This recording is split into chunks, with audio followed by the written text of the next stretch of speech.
Welcome to Fenway Park as the greatest rivalry in sports is renewed. It's game one of a three-game series between the New York Yankees and the Boston Red Sox.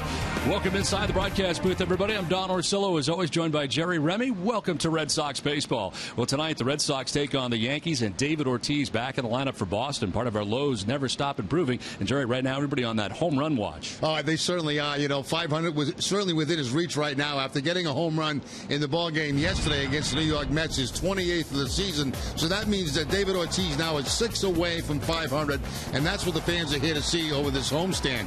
We'll see how it goes for David, but he has been hot in the second half of the season. And when you look at the numbers, it's a remarkable of splits. Look at the average in the first half, only 231 with 15 home runs and 43 RBIs. In 39 games in the second half of the season, a 333 batting average with 13 home runs and 36. So he is really on a hot streak right now, swinging the bat well. And it seemed like as the warm weather came, David Ortiz started to heat up as he normally does. Well, he's looking for 500. Everybody looking at Big Papi as this three-game series starts. Everybody also looking at Hanley Ramirez, still taking ground balls at first. We'll talk more about that. Garrett Austin will have some stuff on that. We come back to Fenway right after this.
Today, Dunkin' Donuts, America runs on Dunkin'.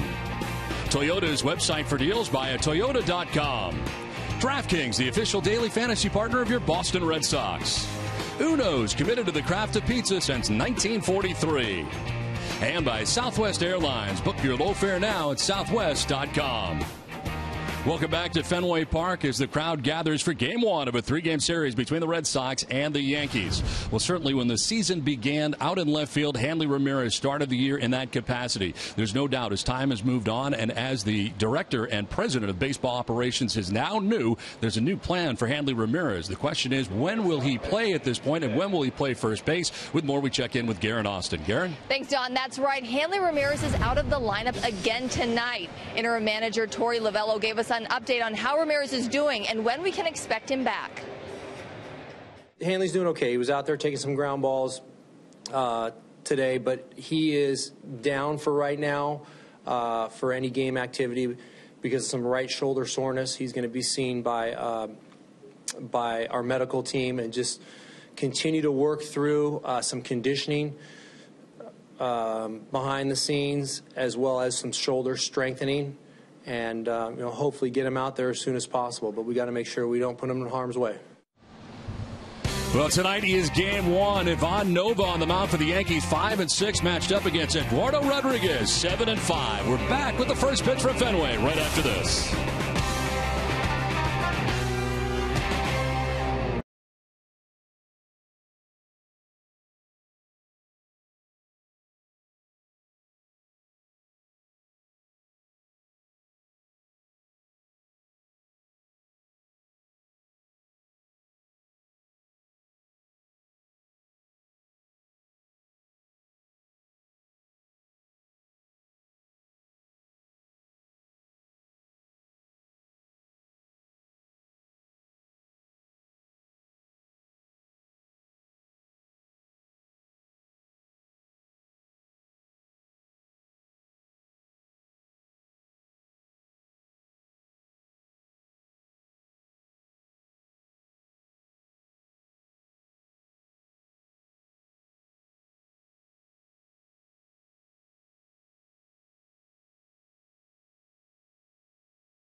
Airlines. Book your low fare now at southwest.com.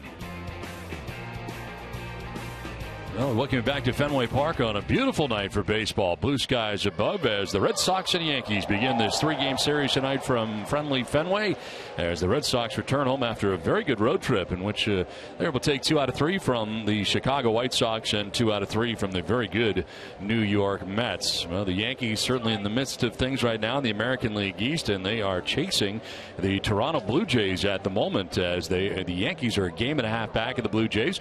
Blue Jays are 74-56 to begin tonight's action. These Yankees are 72-57, and those two really running away now at the top of the division. The Red Sox are 10 games under 500, but certainly these games mean a lot to Joe Girardi and to the Yankees. It is time for tonight's Twisted But True Fact. With their 22-6 win yesterday over the Braves, the Yankees became the first team since the 2008 Phillies to have multiple 20-run efforts in a season.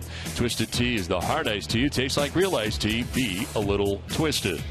And I guess if you're Eduardo Rodriguez, you just saw the Yankees score 20 runs yesterday. You hope they will not have that same kind of capacity here tonight, that they can cool off offensively as the Red Sox take the field tonight. As they do, let's check out the New York Yankees starting lineup. It's brought to you by your New England Chevy dealers. Jacoby Ellsbury leading it off in center field, with Chris Young in left field batting second. Alex Rodriguez, the DH, with Carlos Beltran in right field, with Brian McCann doing the catching. Chase Headley at third base bats sixth, with Greg Bird at first base batting seventh. Didi Gregorius, the shortstop, and Brendan Ryan is at second base and bats ninth.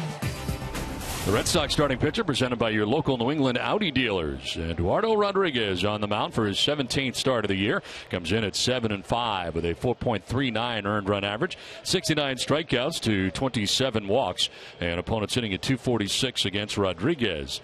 August the 23rd, his last start turned out to be a no decision against Kansas City. 6 innings, 4 runs, only 2 were earned. Didn't walk anybody and struck out a batter.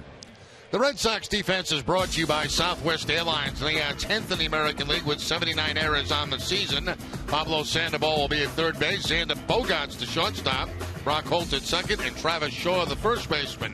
Left to right, Jackie Bradley Jr., Mookie Betts, and Rusney Castillo, and Ryan Hannigan doing the catching for Rodriguez. Well, the umpiring crew tonight, Vic Carapazza has a play calling the balls and strikes with Ron Culpa at first base, the crew chief Larry Vanover at second base, and Brian Knight is the umpire at third. We're available. This telecast can be heard in Spanish by selecting the SAP button on your television remote. Enjoy the game. Buenas noches, amigos. Very comfortable conditions, as mentioned, here at Fenway. 86 degrees, breeze from left to right at 13 miles per hour, and the forecast partly cloudy for the remainder of the night. Lights are on here at Fenway as the Yankees are back in town, and here comes Jacoby Ellsbury to get it started. 278 with 7 homers and 30 runs batted in for Jacoby.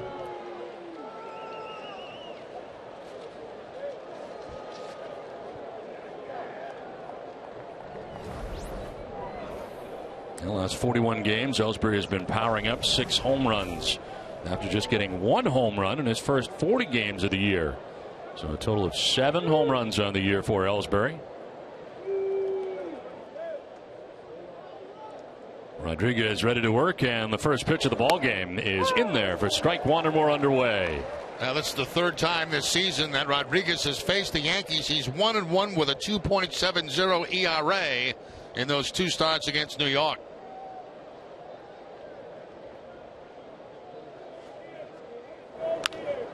Shoots it foul off to the left, and it is 0-2. Yeah, talking about those home runs, Don, by Jacoby Ellsbury. 2 of those home runs in his career are against Eduardo Rodriguez. Oh, was that catcher's interference? Must have been. Hannigan must have reached out.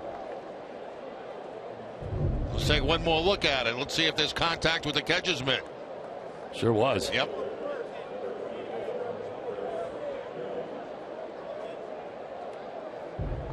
So Ellsbury reaching on the interference on the catcher Hannigan. Lead runner on here for New York in the first inning. It brings up Chris Young. 247 with 14 homers and 37 runs batted in.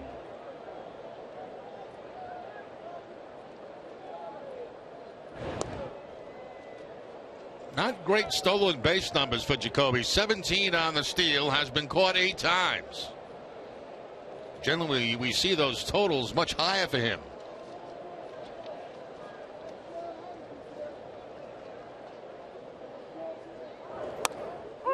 Strike over the outside corner to Chris Young, and he's down 0-1. Young coming in at 247 on the year. Against the Red Sox this year, though, in 12 games at 357 in the season series. 3 homers, 8 runs batted in. And he certainly has chipped into the rivalry as Rodriguez fires it over to first base, and Ellsbury back to the bag.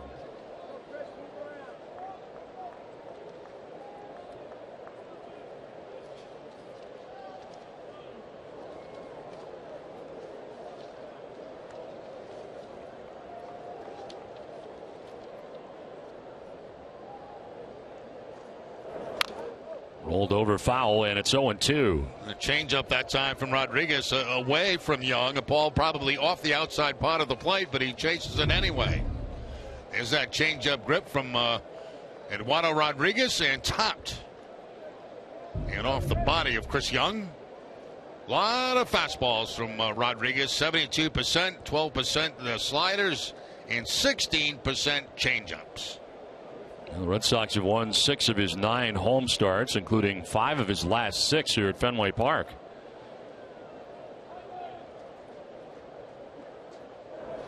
On the ground towards third base, Sandoval with a bobble, and he'll get nobody. Possible double play ball right there, and Sandoval with the miscue at third base. Now this has been a strange start for the Red Sox. Catches interference, then an error at third base by Sandoval, his 15th of the season. That ball was directly at Pablo. It bounced up and hit him off the heel of the glove, and by the time he tracks it down, there's no play.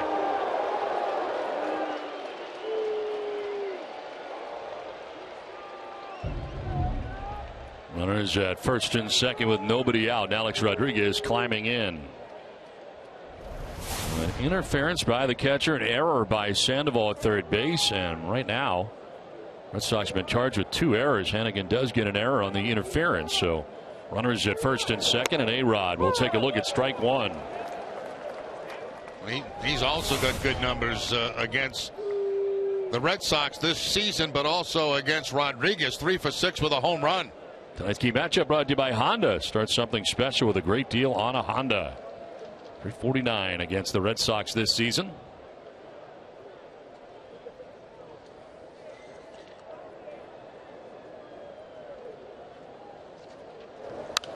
Fouled off to the right out of play, and it is 0-2.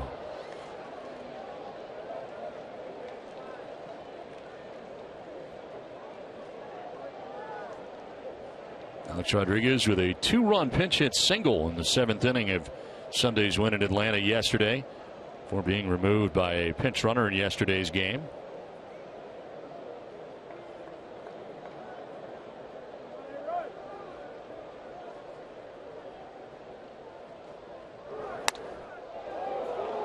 Didn't miss by a lot, but it's just outside. 1-2.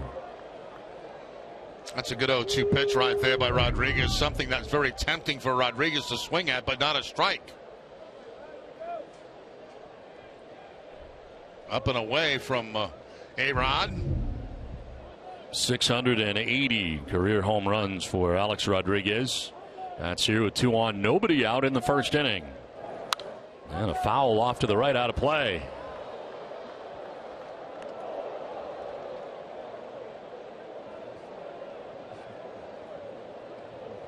Doug Carlos Beltran with New York batting here in the first inning.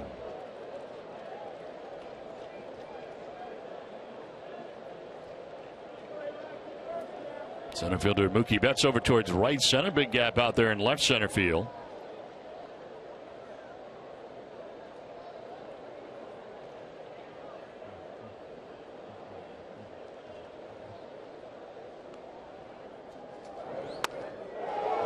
Just missing in. Working the corners here, and it's now 2-2. Trying to go back to the inside part of the plate and just missing the inside corner. So he tried to get one up and away, tried to get one inside.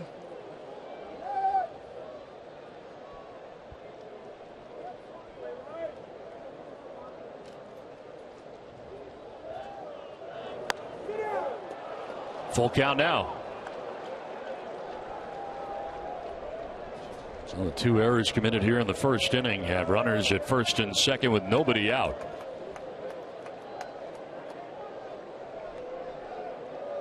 Full count to Alex Rodriguez.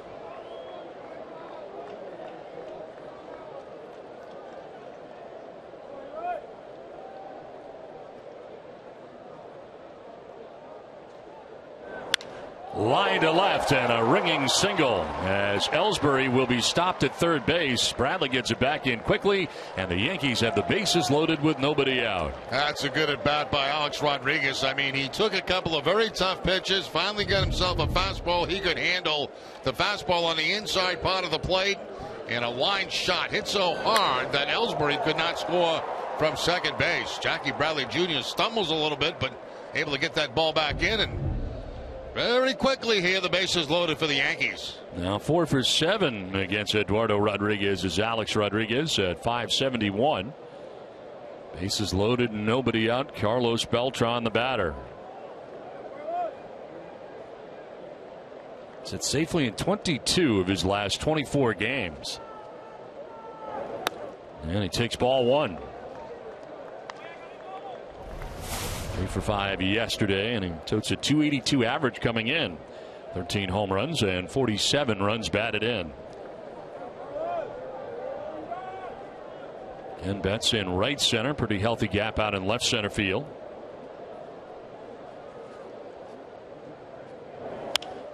Fly ball to left field. Bradley Jr. getting himself set to catch and throw. His tag at third is Ellsbury. Throw is going to be off the mark, and the Yankees take a 1-0 lead.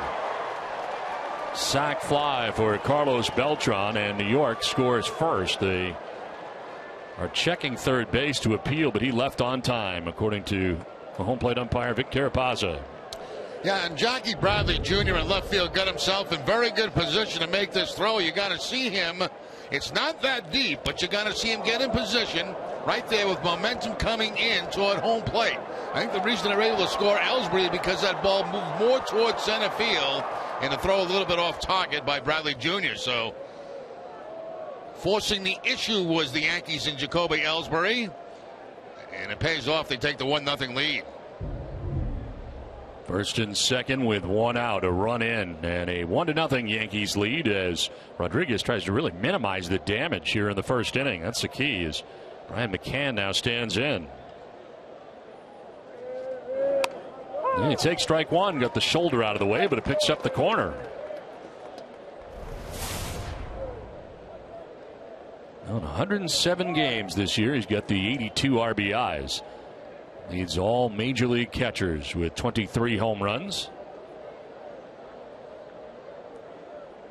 That was his home run total a year ago in 140 games with New York. Well, the Yankees come into the game tonight third in the American League in home runs, second in the American League in runs scored. And winners of 3 straight coming in. And just at 500 though in the last 10 games, going 5-5. Kind of at the wrong time here with the Blue Jays playing such great baseball, and the Jays winning 8 of their last 10. As McCann has to jump back out of the way.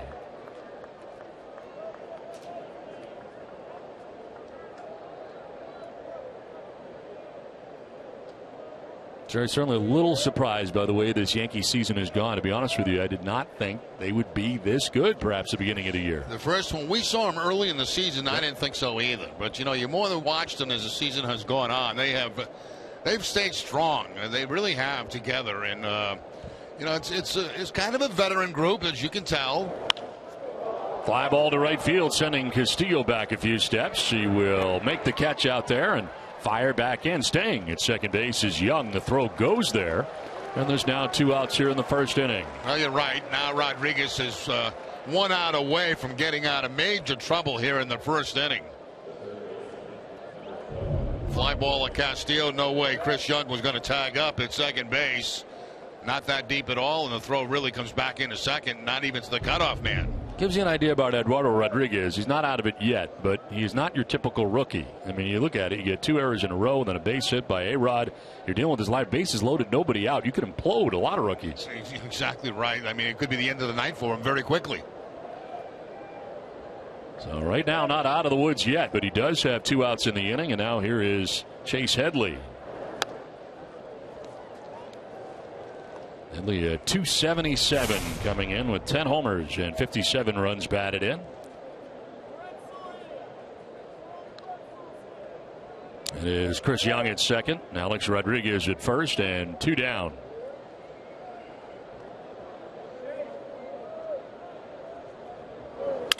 Line down the left field line, foul. Hot shot, but he was out ahead. And he broke the bat in the process.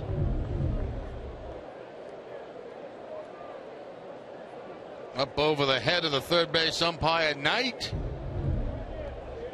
And way foul, but hit very hard by Chase Headley.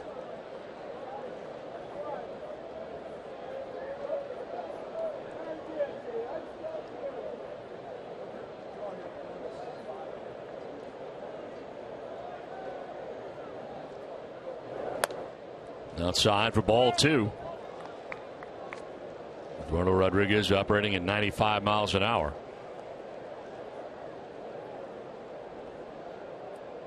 Chase Headley 6 for 11 in the 3 games against the Braves over the weekend. This road trip continuing for New York. The 3 here against the Red Sox. Look at his numbers over the weekend. And a swing and a miss. Fastball elevated at 94. A little bit of rise to that fastball from Rodriguez, and he hits the top of the strike zone, up and away. From Headley.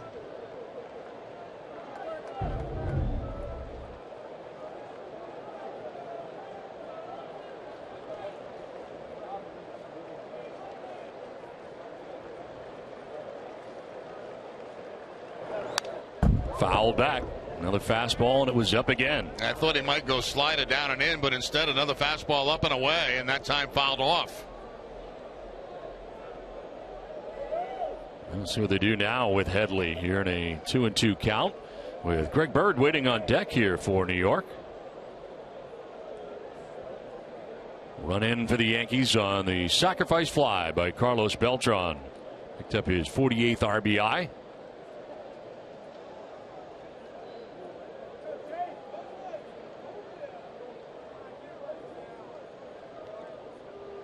Rodriguez shaking off a lot of stuff as Headley backed out, and Hannigan going back and forth.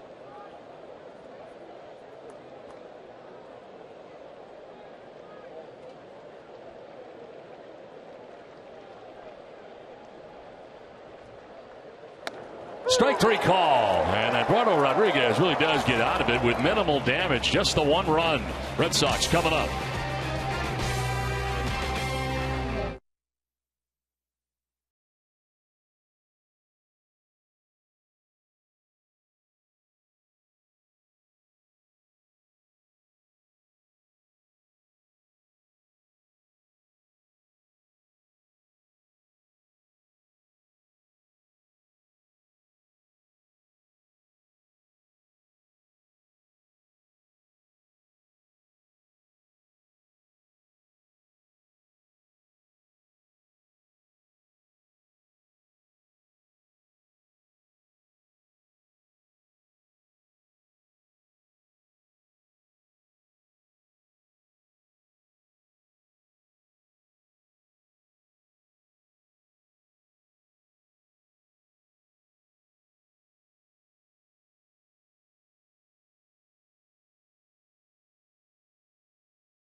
His manager appreciative as he comes over and talks to him. But a great job to get out of that inning with just the one run.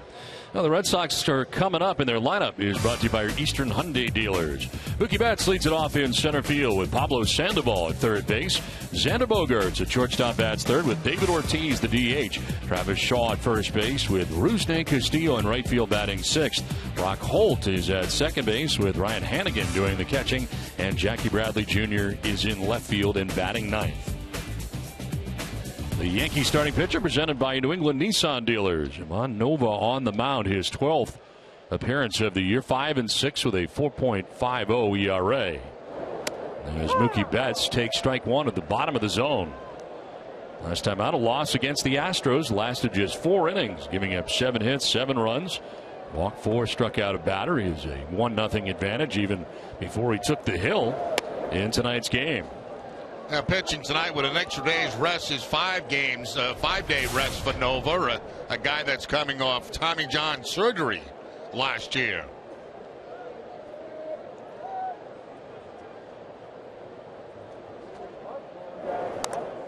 And a check swing foul off the end of the bat for Betts, trying to get it out of the way, ends up grabbing the bat.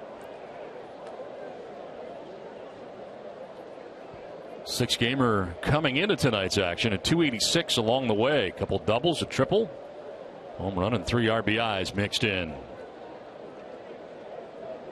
So he hit safely in all 6 of the games on the road trip. Leads the Red Sox in runs scored with 65, doubles with 30, triples with 8. Pablo Sandoval waiting on deck.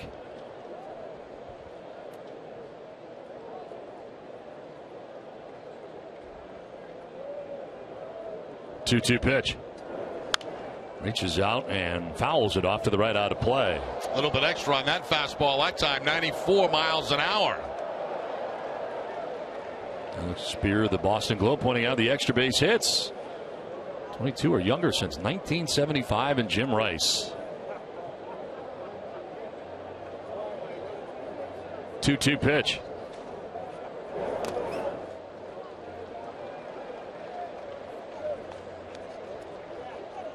The arsenal for Nova, 66% of the time throwing fastballs, 29% breaking balls, and changeups just 5% of the time.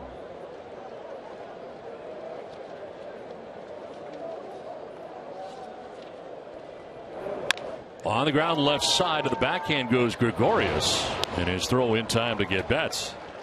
The Yankees defense is brought to you by DraftKings, and they are 12th in the league with 79 errors on the season.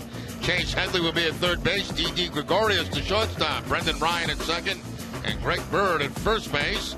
Left to right, Chris Young, Jacoby Ellsbury, and Carlos Beltran, and Brian McCann doing the catching for Nova. One down here in the first inning brings up Pablo Sandoval. Sandoval made a miscue in the first inning, one of 2 errors committed by the Red Sox defensively.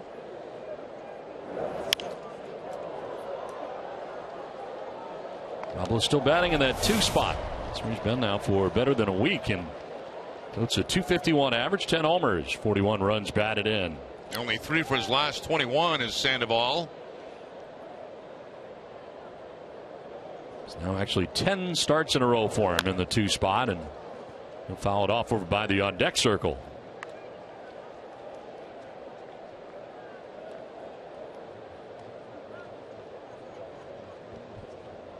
Where he hits it the hardest, right there in his power zone.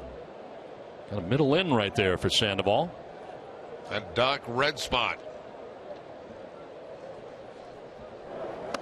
And he strikes out there. First strikeout of the night for Nova's out number 2 of the first inning.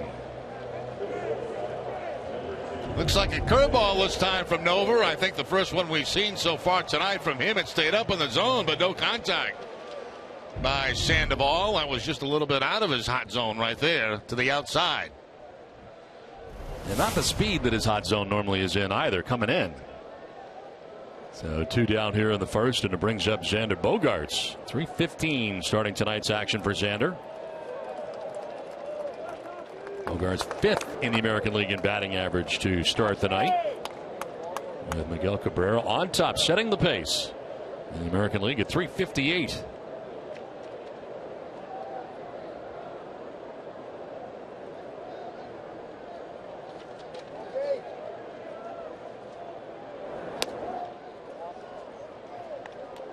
Since May the 31st, he has led all of the majors with his .340 batting average.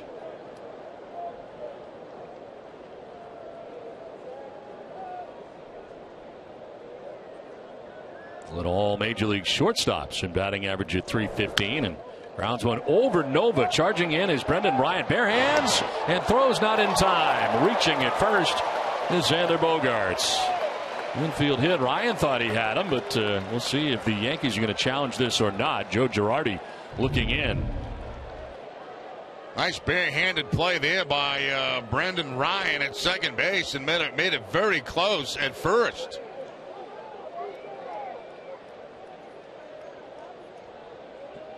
They may take another look at this. We'll have to see. Yep, Joe Girardi wants to challenge it. It is close. Very close. You going to jump out there yet or not yet? Not yet. I have not seen enough replays. Nothing conclusive enough for you? What I've seen from the first two replays is a tie. We'll see. Brendan Ryan certainly thinks he got him. Ooh, that is, I think he may have. Foot on the bag right there. If it is, he still might be out. Yeah, he's out. I think he's out. I think he's out too. Okay. We're gonna so he's probably completely safe. Yeah. So, but we're gonna stay without.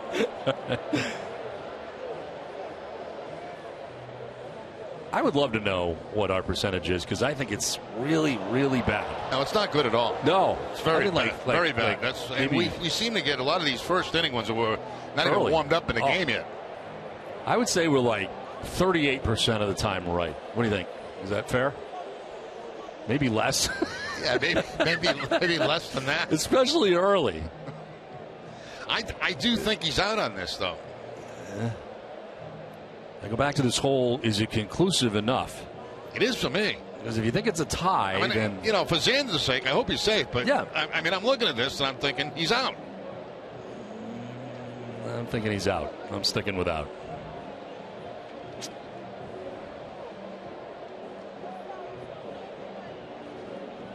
Larry Vanover, the crew chief, is over there, as well as Ron Kulpa. You know what's stunning to me about that play is where Brendan Ryan was playing, had a chance to make that play, because usually they're playing him way over to first base because he hits a lot of ground balls in that direction. And how far he had to come. He was almost on the outfield grass. Yeah, that was a pretty impressive play by the second baseman, I must say.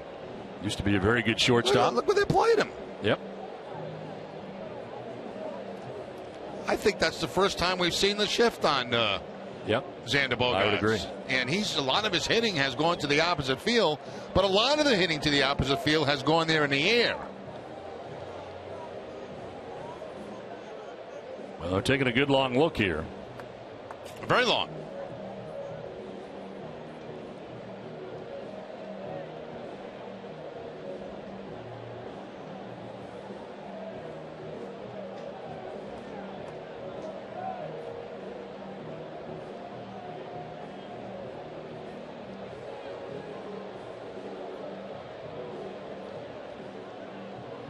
Chase Headley and the Yankees kind of looking at the center field scoreboard here on the screen there. And as we get another look. I still haven't changed my mind. No, I still think he's out.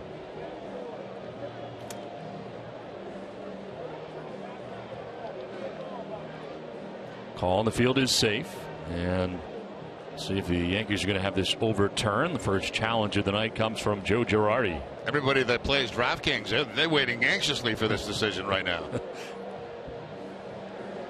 And he will be safe. Yes, like we said. Oh, boy. Wow. I don't blame Girardi. No. And he's looking like, are you looking at what I was looking at on that replay? Well, good for Xander Bogaerts. Has himself an infield hit. 2 down here in the first inning. And now they'll give Nova some time to take some extra warm-up tosses. Had to wait through the review.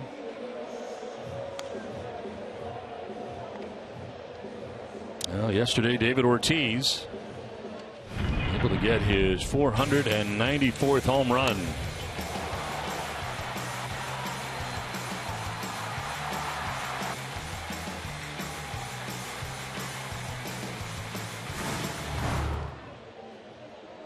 Big sign up in left field today underneath the light tower. 494 written out there just above the green monster. So the countdown is on to 500. 2 down. Bogarts at first base. Into the shift go the Yankees on the right side. And here is David Ortiz.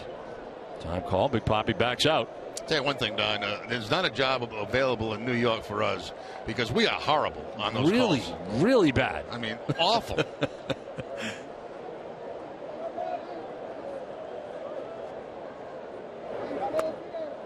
That's going to miss. I may have been overshooting it, saying that we've been right 38% of the time on those. It may be a little high. I think you're way off. I'm thinking what, like 15, 20%? Yeah. Look at the month of August for Ortiz. It has been terrific.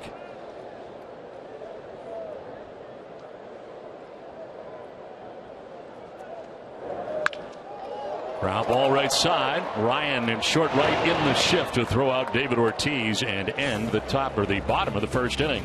Through 1, Yankees have a 1-0 lead.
Will win the American League East. Well, text 1 for Blue Jays, text 2 for Yankees. Text your answer to 536-536. Message and data rates may apply. One message per vote. Visit NESA.com/terms for terms and conditions and privacy policy. That's a tough one. I'll tell you right now, Blue Jays are really feeling it. I mean, they add those couple of guys at the trade deadline and really believing in themselves, and they've taken off with Troy Tulowitzki, David Price, and they're going to be tough. Yeah, they're going to be very, very tough. And to me, Donaldson might be the MVP this year. What a move that was by Toronto. Oh, Brett Laurie traded out to the Oakland A's, a good player, but not Josh Donaldson. Remember when John Gibbons was in, he really referred to him as a gamer, which is truly the case. This is out to left center, and Betts is out there making the catch for the first out of the second inning. Well, tickets are still available for tomorrow night and Wednesday's game against the Yankees. Get your tickets now at redsox.com.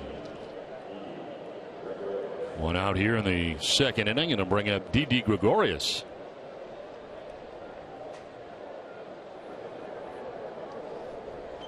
Well, certainly the Red Sox did not expect to be where they are right now in this situation that they are in. Currently in game number 131 of the year with the Yankees in town. And to begin the year, you thought it may be the Red Sox on top or near the top of the division. Instead, the Yankees are there, and the Red Sox find themselves 14 games back heading into this series.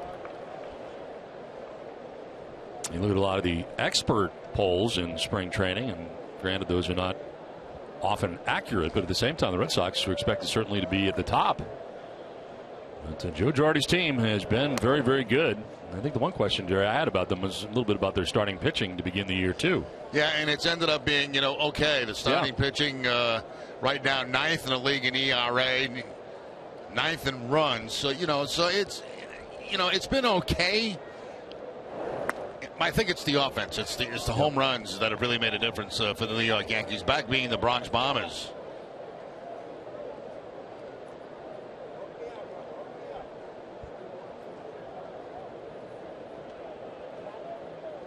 And of course, we know they have a very good back end of the bullpen. Yes. 2-1. And that is swatted at foul by Gregorius, who has been the new shortstop for the Yankees this year after the retirement of Derek Jeter. Coming home from the Arizona Diamondbacks. 7 homers, 42 RBIs, a .263 average coming into tonight's game.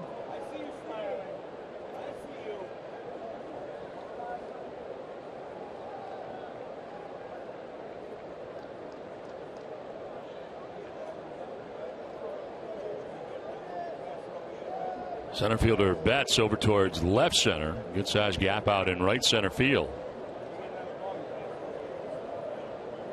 2-2 pitch. And a liner into right field for a base hit. Kind of a ringing single there, and that's the second New York hit of the night. They've got pretty decent numbers out of Gregorius all season long. 263, 42 runs batted in. Right now on a 5-game hitting streak after this base hit off Rodriguez. He's been a nice replacement for Derek Jeter. He really has. 1 out, 1 on. Brendan Ryan, the batter. As Hannigan's going to go out and talk to Rodriguez here.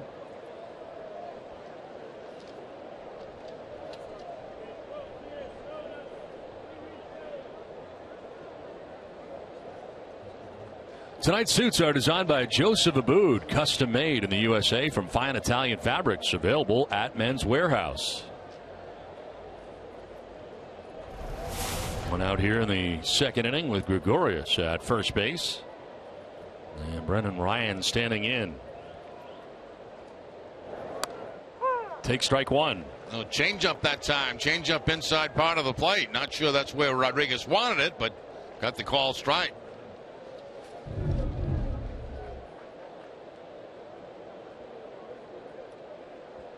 Inside corner with the off-speed pitch. You saw Brendan Ryan as a position player pitch for the Yankees back on August the 25th against Houston. He went 2 innings, giving up only 2 hits. That's unusual to have a position player go 2 innings in a ball game. Not 1 but 2. Why not? Pitched great. Only allowed 2 hits. It was the longest scoreless pitching appearance by a Yankees position player since Rocky Colavito back in 1968. So it's been a while. Swing and a miss. And it is now 0-2. There's that slider from Rodriguez down and into the right-handers to about ankle high. That's exactly where he wants to throw this pitch. Down in the zone, off the inside part of the plate. Get those hitters to swing on top of the slider.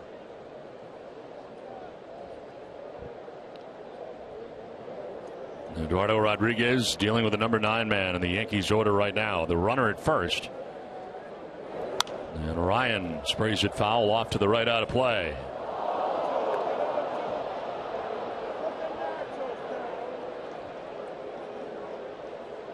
On deck, top of the order. The second time through for Eduardo Rodriguez. Jacoby Ellsbury waiting on deck.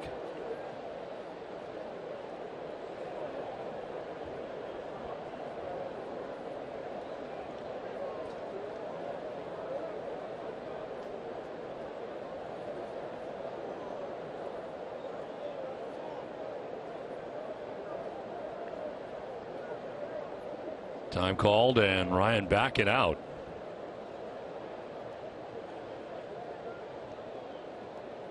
Yankees should be keeping an eye on that scoreboard, no doubt. The Cleveland Indians are in Toronto tonight, and Indians have a 1-0 advantage over the Jays. They're in the third inning at the Rogers Center tonight. 0-2 pitch is in there for strike 3. Froze Ryan. There's the second strikeout for Eduardo Rodriguez. Now back to the fastball to the inside part of the plate for Rodriguez. So when he's had to make pitches, he's made some pretty good ones. That ball was actually supposed to be away. You can see Hannigan set up to the outside part of the plate. The ball crosses the plate, but still gets strike 3. Meek Insurance, great service, great coverage, and a great price for auto, home, or life insurance. 2 down here in the second inning brings up Jacoby Ellsbury. Reach in the interference play as Hannigan reached out a little early, got a part of Hannigan's glove, and error charge to Hannigan on the play. One of 2 errors committed by the Red Sox defensively in that first inning.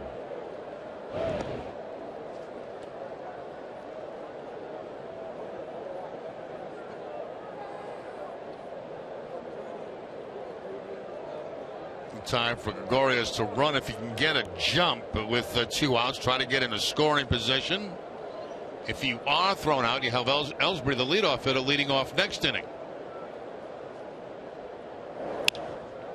Little pop-up sends Bogarts out to the short line and left. Bradley in. It'll be Jackie Bradley Jr. who puts it away. Inning and a half done. 1-0 New York from the Fens.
Industrial pumps for facilities throughout the Northeast. Did you know FW Web did that? Learn more about this proud Boston Red Sox sponsor at fwweb.com.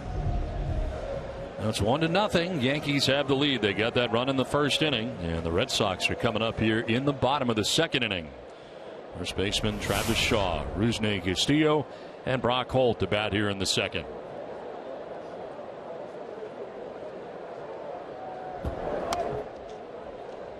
His fastball misses outside. Well, we know Shaw loves playing here at Fenway Park. There's no doubt about that, and the numbers bear that out as he lifts a foul fly down the left field line out of play. Sitting at .448 with a .492 on base percentage, and how about an .845 slugging percentage, all at Fenway Park. The month of August hasn't been bad either in 24 games. Getting a chance to play on a more regular basis, certainly since the trade of Mike Napoli. Here's one of the red changeups that Nova will throw. And a pretty good one that time, down and out of the strike zone.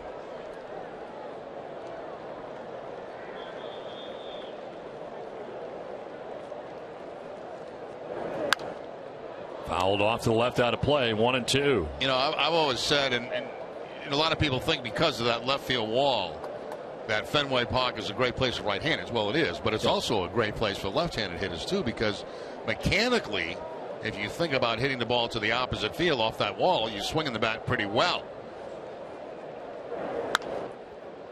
The trouble is, for left-handers, is it's pretty long out to that bullpen area. 380, Yeah. you know. But there is a lot of room out there to drop base Right. hits and doubles in, you know, and if you're hitting the ball the other way and you have the type of power that can hit the ball off the wall, I mean, it's a great place for left-handed hitters to hit.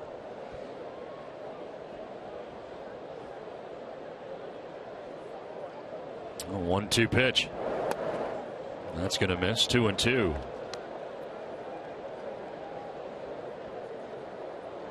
You see the numbers we were talking about for Travis Shaw here at Fenway Park. Tonight marks his 18th game here at Fenway. Chopped down the first baseline foul. We've seen his power really to all fields here as well. At this ballpark, yes, especially at this ballpark, yeah. That's exactly the point I'm trying to make. Is if you've got opposite field power here, you're going to be successful. Shaw hitting 7 home runs in his first 30 major league games. On the ground this time to Brendan Ryan. A little bobble, but he has time to recover from his spot at second base and throws out Shaw. So 1 down here in the second inning. We'll follow the Red Sox all season with MLB.com at bat, the #1 app for live baseball. Get MLB.com at bat for your smartphone or tablet today. 1 out in the second inning, and it brings up Rusney Castillo. .295 with 5 homers and 25 runs batted in.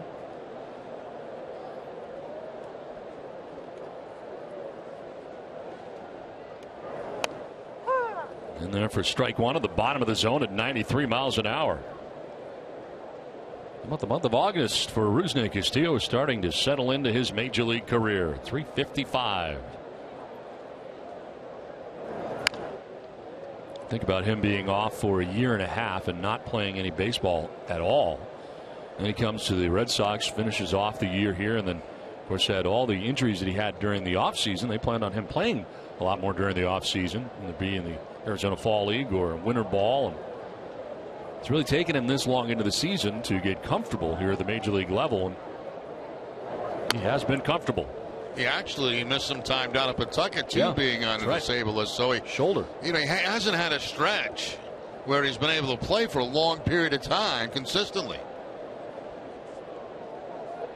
He's only going to get better, and certainly a great upside in the dirt.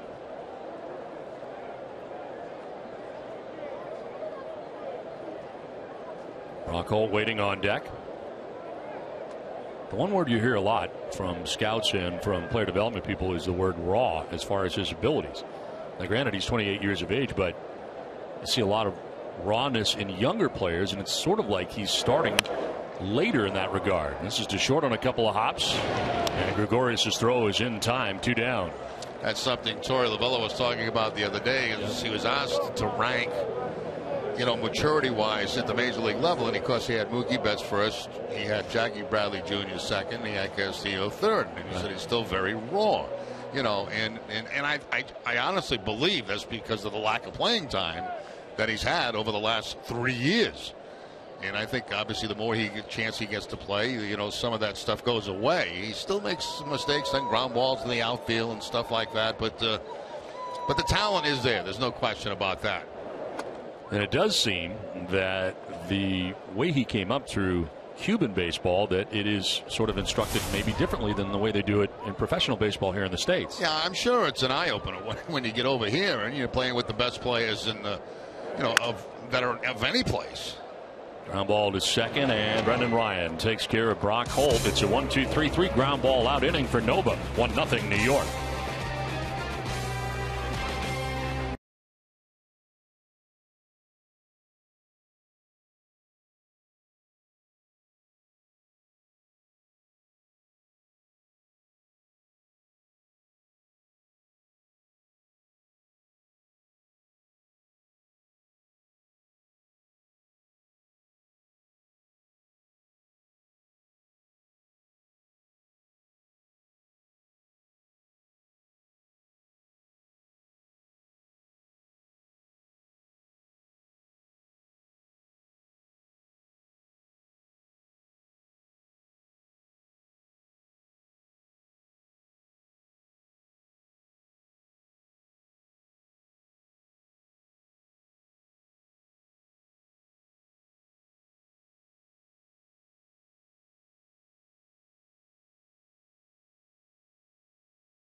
Southwest Airlines. Book your low fare now at southwest.com.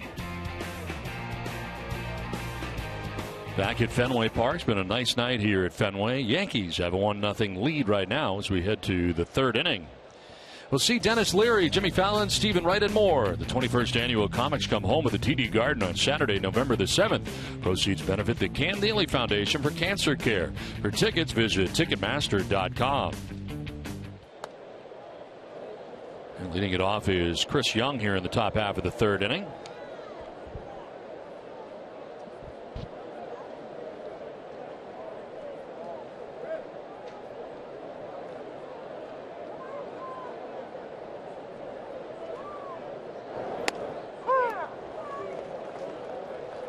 A-Rod and Carlos Beltran as Rodriguez gave up a run, the only run of the game in the first inning, unearned at that, as A-Rod waits on deck.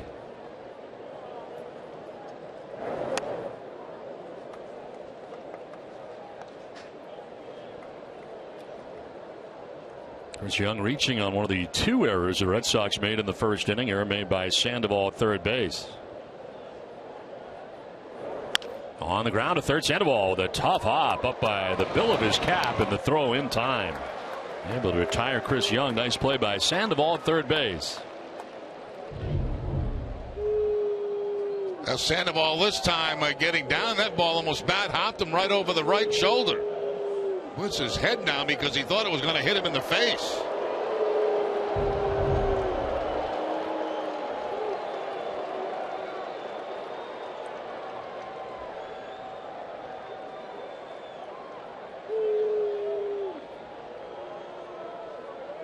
So one out, Alex Rodriguez, the batter. He will take a look at a ball framed there for a long time by Hannigan, hoping Carapazza would call it a strike.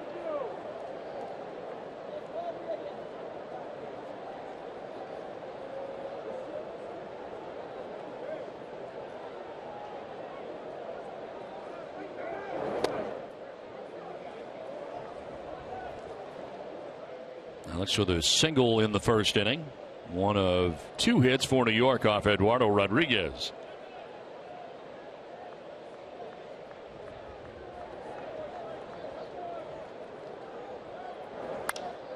Fly ball high in the air to center field, sending Betts backpedaling shy of the track for out number two.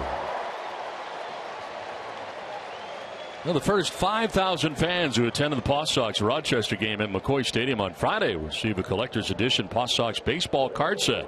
It's always a popular item, so make sure you grab your tickets today at pawsox.com.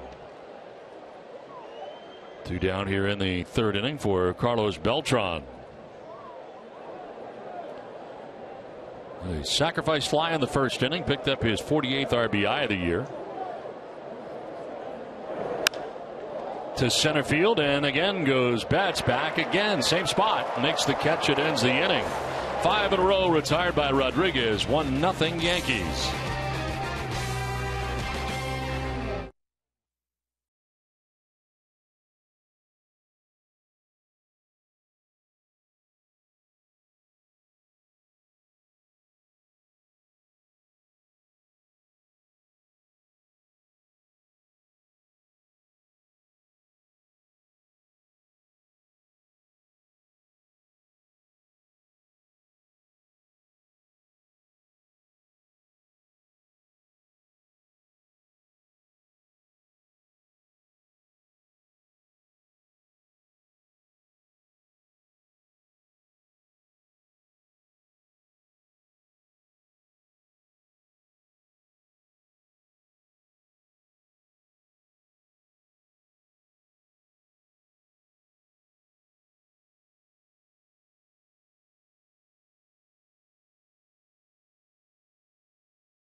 75 season in their 131st game. The Red Sox beat the A's 3-1. Rick Wise went the distance and got the win for the Red Sox.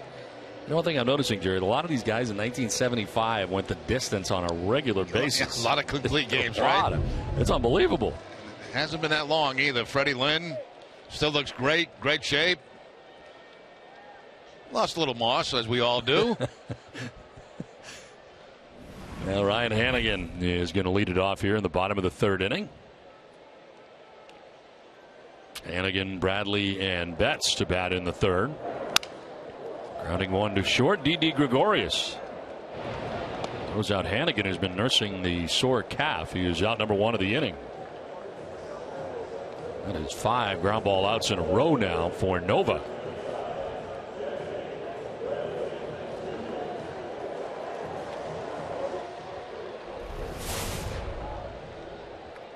One down for Jackie Bradley Jr. 259, 6 homers, and 26 runs batted in for Bradley.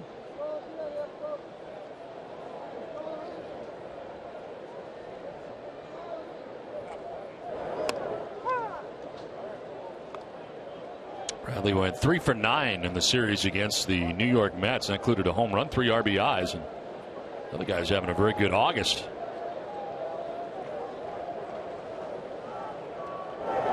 Kind of coinciding with him having the chance to play on a regular basis here at the major league level.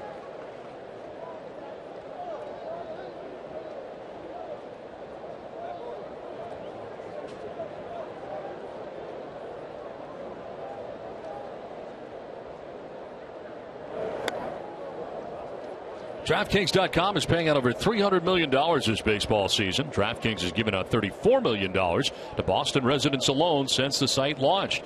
Get your free entry into a one-day fantasy baseball contest today using promo code NESSN. 1-2 pitch. Missing for ball 2, 2-2. He's now started 26 of the last 29 Red Sox games since being called up on July the 29th. Most of the starts coming in right field.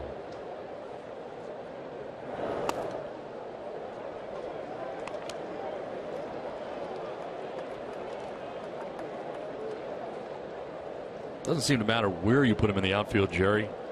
Whether it be left, center, or right, he's a great outfielder. You just wonder where is the best spot for him to be moving forward. As he lines one into left field for a base hit. 1 out single and the second Red Sox hit of the night. Well, personally, you know, on that point that you bring up, Don, I think his best spot is center field. I mean, he's good everywhere. There's no question about that. But I think the spot for him is center field because he can cover so much ground out there. And, you know, he has a strong throwing arm. Good example of using the opposite field right here. And, you know, it's amazing. You think of Jackie Bradley Jr., right? He's done this at the minor league level everywhere he's been. And every chance he's come up here, there's been a tremendous amount of pressure on him. He has not been able to get the job done with, except now. And now he's playing with a tremendous amount of confidence because he's taken what he's done in the minor leagues to the big league level offensively. He's always had the defense. I mean, I watched him last year play center field, and I said, this is one of the best defensive center fielders I have ever seen. And I still believe that. It's interesting, and we're going to see how this pans out, where he's going to end up eventually every day. And I think it's going to be center field. Let me ask you this. Yes. Which is a tougher place to play here at Fenway, center field or right field at this place? Oh, right field. I think right field. I always think there's an advantage in center field simply because you can see the location of the pitch. And I think that's a big advantage for an outfielder to see the location, to get a jump on the ball. There is the 420 he's got to deal with here. But that's 81 games out of the year. And he's got the kind of speed that can run down balls at the 420, just as Mookie Betts does. Pitch out, nothing doing. That just led me to my point. I was wondering why, if right fielder is the toughest place to play here, especially with his arm, wouldn't right field be maybe the best spot for him? It may be. You know, it very well could be. I mean, take any one of them. Doesn't matter. It doesn't matter. He's that good.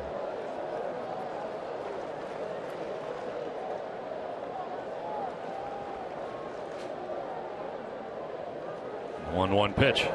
And a fly ball to left field off the bat of Betts. Back deep, and that ball is gone. Back in the monster seats. A 2-run home run from Mookie Betts puts the Red Sox on top 2-1. 13th home run of the year from Mookie Betts. Now that has been, for us, the fun part of the last 2 to 3 weeks is watching these young guys play. And they are playing very well. Betts with number 13, as Don mentioned again, you just can't throw a fastball by him inside. Most of the time he's going to make good, solid, hard contact on it. And this time he makes contact that takes it out of the ballpark. And with those 2 RBIs, he now has 63 of those on the season as a Red Sox leadoff hitter. For every home run the Red Sox hit the rest of the season, Alltown will donate $500 to Boston Children's Hospital. Alltown is New England's premier healthier convenience retailer.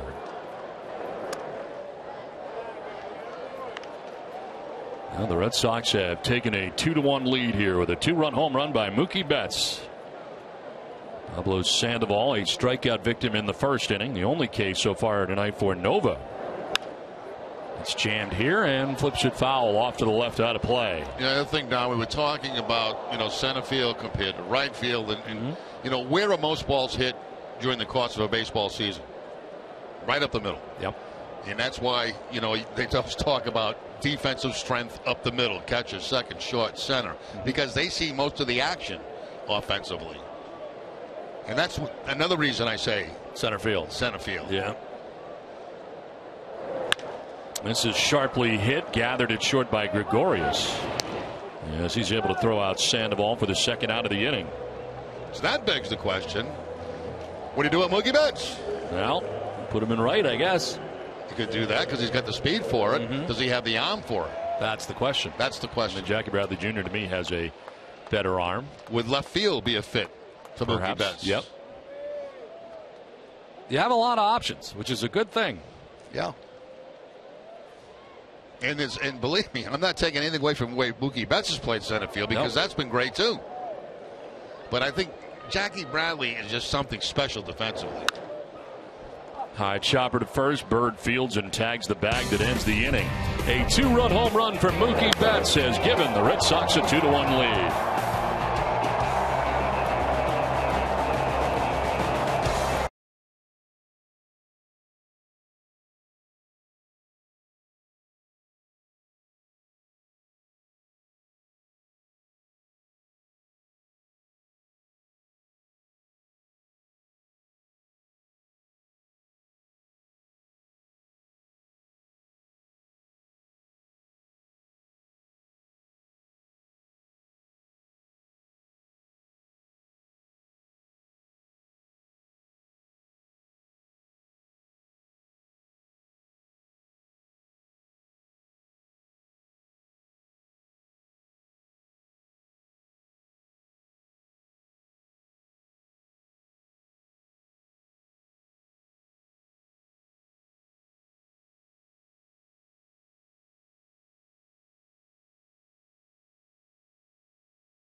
Account with Eastern Bank and get $100. Just text money to 36698. Message and data rates may apply. Now Mookie Betts with a 2-run home run has given the Red Sox a 2-1 lead over the Yankees as we head into the 4th inning. Ryan McCann, Chase Headley, and Greg Bird scheduled to bat here against Eduardo Rodriguez, who for the first time tonight pitches with a lead.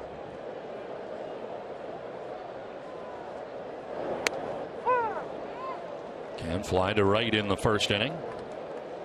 It's his second look at Rodriguez tonight, and Eduardo has now retired 5 in a row here, and 10 of the last 11.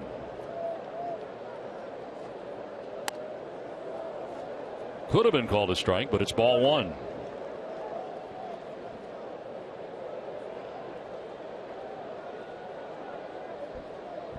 Center fielder Mookie Betts over towards left center. Good sized gap in right center.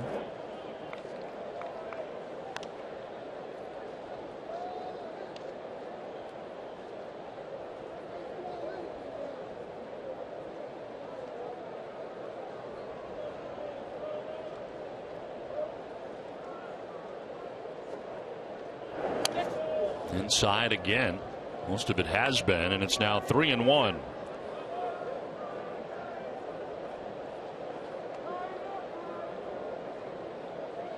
Alex Spear jumping into the day-night differential for Rodriguez, and it's certainly been quite a difference. I know as that pitch is in there for a strike, it's tough to figure. I mean, day-night, I don't know, but you look at the numbers and they're pretty dramatically different. And the only thing I could say, as a former trying to be a hitter, is that things look much quicker at night under the lights than they do during the day. Really? That's interesting. Cam, the leadoff walk here to begin things in the 4th inning. Quicker, meaning pitches look faster? Seems a little bit faster. Yeah. That's the only thing I can say. To put that toward his numbers, no, that would be crazy to do. Mm-hmm. But I always notice that during the day, things didn't seem to be quite as quick as they are, at night. I don't know why that is. That's just, maybe it was just me. The lights. Well, it feels like there's definitely something as the pitch is in there for a strike, and it's 0-1. He is 6-1 with a 1.67 earned run average, a 195 opponent average in 9 games at night. He is 1-4 with a 9.27 earned run average, with opponents sitting at 326 in 7-day games. That night ERA leads the majors.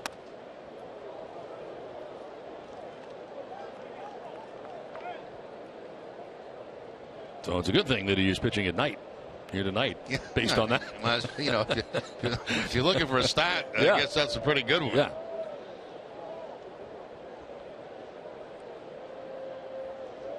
Looks over at McCann, surrendering his first walk of the night to McCann. And that'll miss. 2-1. Chase Headley batting. He struck out looking in the 1st inning. 0 for 1. One of 2 strikeouts for Eduardo Rodriguez, and both of Rodriguez's strikeouts have been called 3rd strikes.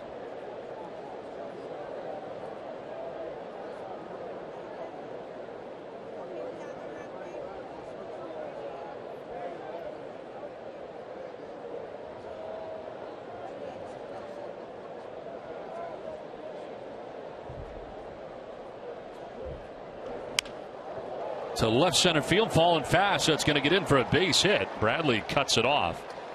And it's 1st and 2nd now. Nobody out here in the 4th inning for New York. Headley struck out on a changeup in his first at bat. He gets another changeup this time from Rodriguez and hits it into left center field for the base hit. That changeup was not a very good one, though. That one stayed up in the zone, and Headley jumps all over it for the hit. Jackie Bradley Jr. cutting it off before he gets by him, and it's a 1st and 2nd situation. 2 on, nobody out, and Greg Bird coming up. Bird flying out to center field in the 2nd inning, 0 for 1. Swing and a miss for strike 1.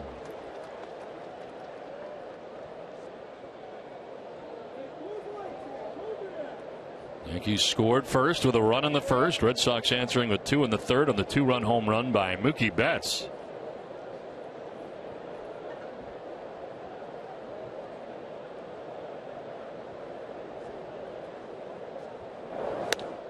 0-2.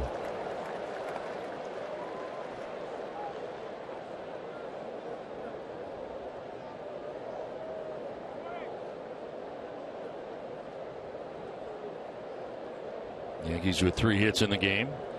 Single by A-Rod in the first, single by Didi Gregorius in the second, and more recently the base hit by Chase Headley to left. Bird now hooks this through the right side into right field, a base hit.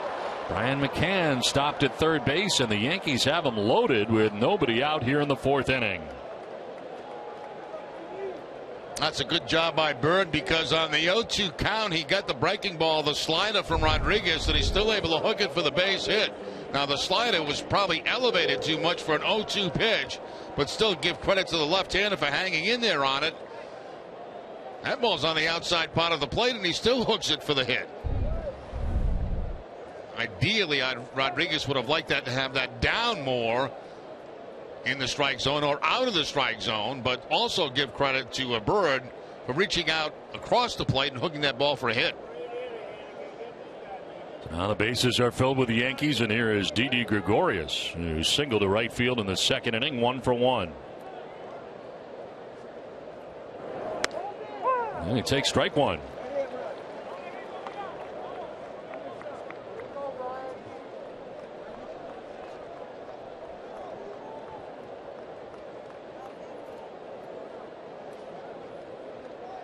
Gregorius acquired by the Yankees from the Diamondbacks in a 3-team trade. Required the Tigers to be involved as well. Backs out, gets time from Vic Carapazza, the home plate umpire. 4 for 8 when the bases loaded this year. He's got 11 RBIs in this spot. He's trying at the very least here to tie it up right now here in the top of the 4th inning. Didn't miss by a lot. 1-1.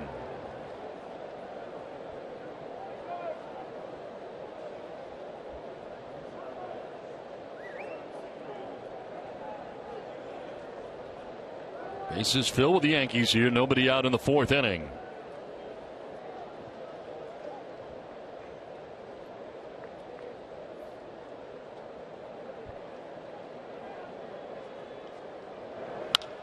To center field, and that is in for a base hit. From third comes McCann, and the Yankees tie the score 2-2. So the 4th base runner to reach in a row here for the Yankees in the 4th inning ties the game 2-2. Yeah, now Rodriguez is going to need some magic here to minimize the damage in this inning. 2nd hit of the day for Gregorius. He gets a fastball up in the zone. So it was a slider up, a fastball up, and back-to-back base hits here in the 4th inning. Again, 1 base at a time for the Yankees. They have tied it at 2, but still nobody out.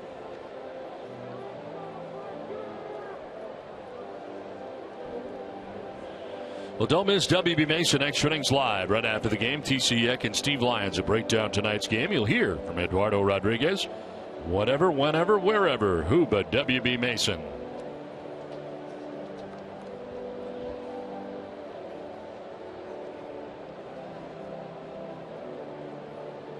A walk, a single, another single. And the RBI single by Didi Gregorius to center field. Can scoring, bases reloaded, nobody out.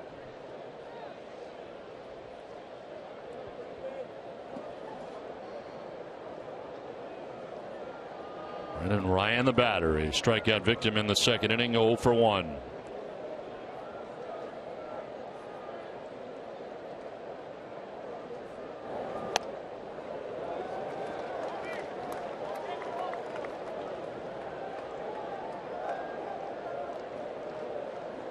Career with the bases loaded for Ryan, a 189 hitter.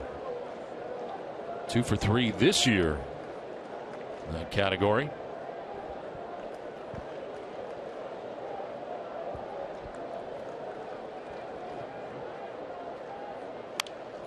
Popped up foul, back and out of play. Off to our left.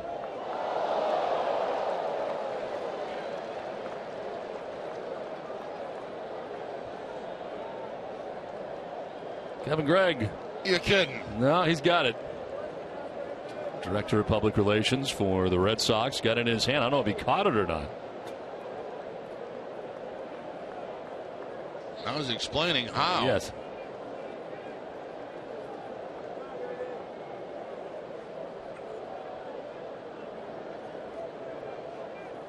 No 2 pitch.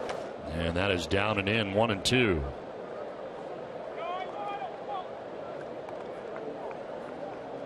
Did he make that play clean? I don't know. I couldn't tell.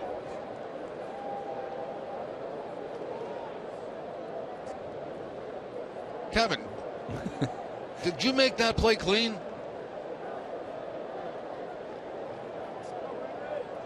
I don't know if he can hear you or not. I'm guessing he can't. Well, they probably don't have the volume turned up. No. There's a little number in front of the plate.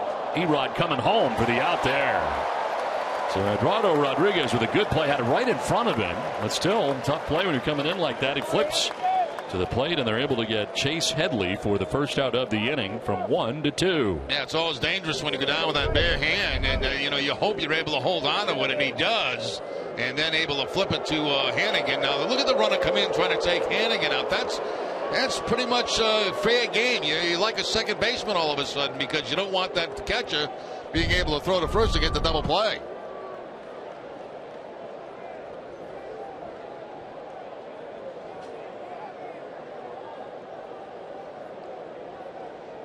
Bases reloaded here for New York now with 1 out. And Jacoby Ellsbury reached on the error. Interference in the first inning off the glove of Hannigan. Fly to left in the second.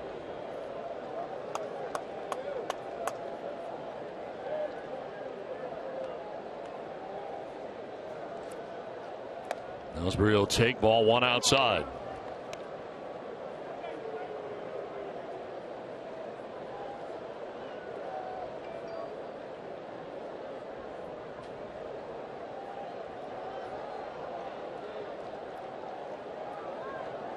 Been some stress innings here for Eduardo Rodriguez, and it started in the first inning tonight, and got another one here in the fourth. Left field, Bradley makes the catch, tagging at third base, trying to score his Bird. The throw is good, and Bird is going to be out. Got him. What a play by Jackie Bradley Jr. Made the catch and then fired homeward. This game remains tied 2-2.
You first. Eastern Bank is here to make your banking and your day easier. See how at easternbank.com. Here, your first. Eastern Bank.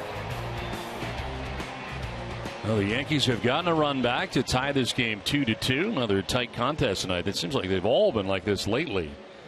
And certainly the Red Sox have had their fair share in New York. First 3 games against the Mets at Citi Field, and now back home again against the Yankees. Into the bottom of the 4th inning we go. And David Ortiz to lead it off here in the 4th.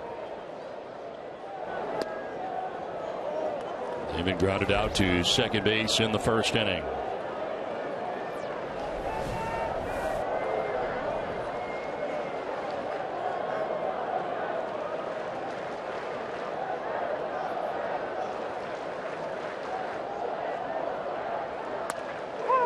Pitch in there for a strike, 1-1. The Yankees have had a lot of opportunities to score more runs in this game. The Red Sox very fortunate. It's still a 2-2 ball game.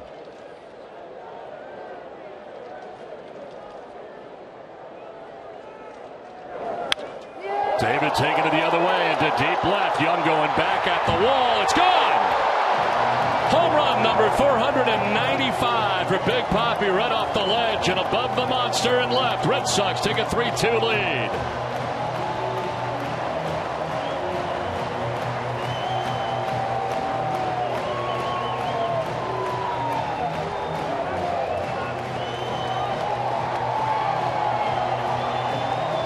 Well, that's what the fans have come to see. Here at Fenway Park, Ortiz a change-up to the opposite field.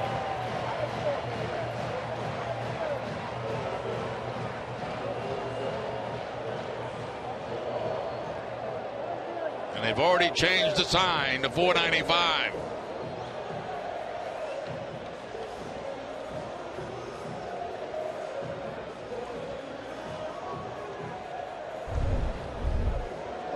Change up away, and Ortiz going with it to the opposite field, and let's take a look at where it lands.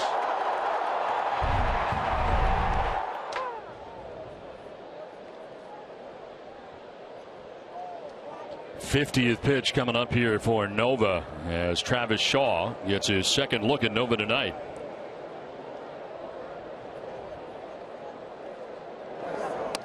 And the Yankees were considering a challenge on that particular home run, but then they got to look at it on replay, and they decided not to challenge it. They got that little shelf area up there at the top of the monster. We've seen it more times than not, and it's bigger space than it looks from where we sit. And there it is. It's actually a few feet. Yep. And over the course of the year, you see quite a few balls hit off the top of that. And in fairness to the umpires, where they're standing on the field, that's a long way up there. They can't see it. You can't see it up there. One thing it does do is come off awkwardly as a swing and a miss here by Shaw. And Shaw strikes out. That's the second strikeout now for Nova, 1 down. Yeah, both strikeouts for Nova tonight on the curveball. One more look at the Ortiz home run, and clearly on top of the green monster, and actually hitting that part of the wall that sticks up behind it, that padding there behind that where the level area is. Down for Rusney. Castillo takes the strike. Rusney grounded out to shortstop in the second, 0 for 1.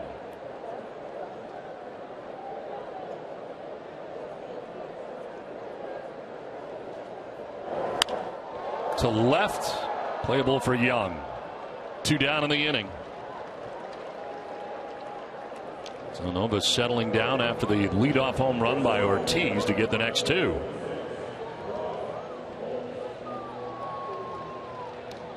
And Brock Holt coming up. Grounded out to second base in the second inning, 0 for 1.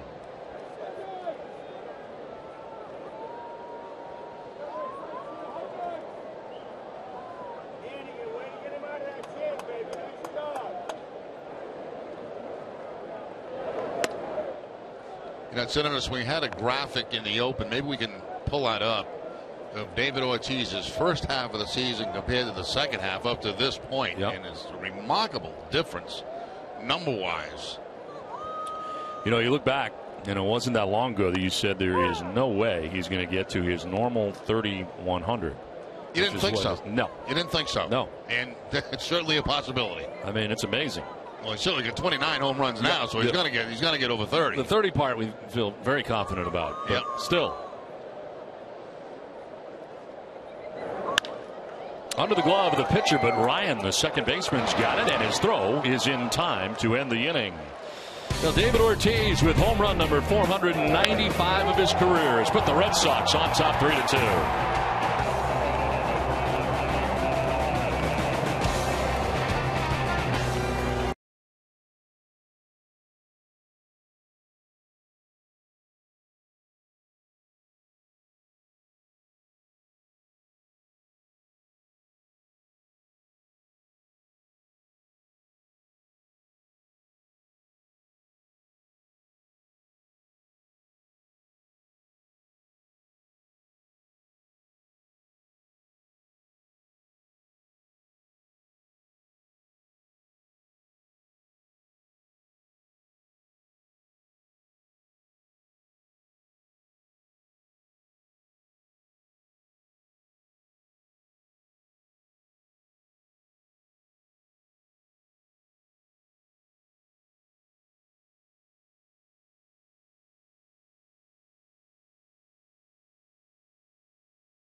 Now, thanks to the 495th home run for David Ortiz. Jerry, here's that stats you were talking about. Yeah, 80 games in the first half of the season, the 231 average. Look at after 40 games in the second half, 336, 14 home runs, 37 RBI. So, you know, there always seems a point when you get to the age of David Ortiz where they say, well, maybe that's it. Maybe that's it. And then back he comes, it seems like every single season, and puts up huge numbers in the second half of the season. And as you mentioned, we'll end up with somewhere over 30 and very close to 100. Right where he normally is. Where he is every year. You hear things like Father Time and everything else catching up to him. Yeah. Not the case.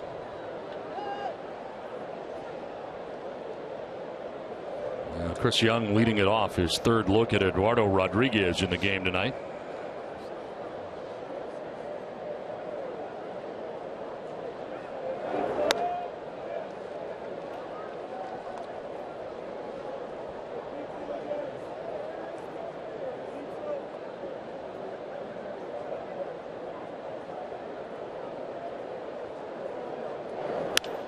To left field, struck well. Jackie Bradley Jr. going back, and he'll make the catch in front of the scoreboard on the warning track. First out of the fifth inning. Stanley, the official tools of the Boston Red Sox when you demand performance in action on the job site. One down for Alex Rodriguez.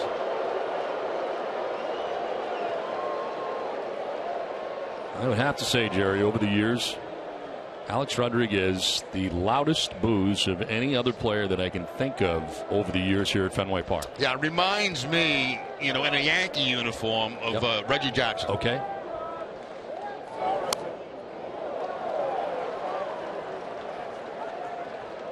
And it's similar to what David gets on the road, especially in the American League East at Yankee Stadium. Yes. And I think it's a great thing if you're an opposing player to be booed the way you are. But that means you're pretty good. You know, the other people don't like you very much. Yeah, if you're not good, they don't bother. They don't say a thing. Now batting Jerry Remy. Who cares? Number 2, Jerry Remy. Who cares? 2.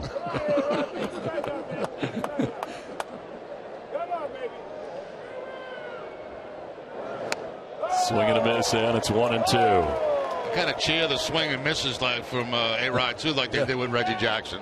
Every time he'd swing and miss, he'd take that big swing, and people would boo him for that. I mean, they'd cheer for that. It's funny, we saw Reggie Jackson when we were in New York, not this time, but the time before. I'm amazed that he is not a very big man. I always thought, watching him on television, that he was this big guy. Yeah. He's not that big. No, he's actually he's one of those guys that actually look bigger in uniform. Yeah. Very strong. Yeah. No, I don't mean that. I know he was strong, but I just mean tall. No, he's not that tall. No.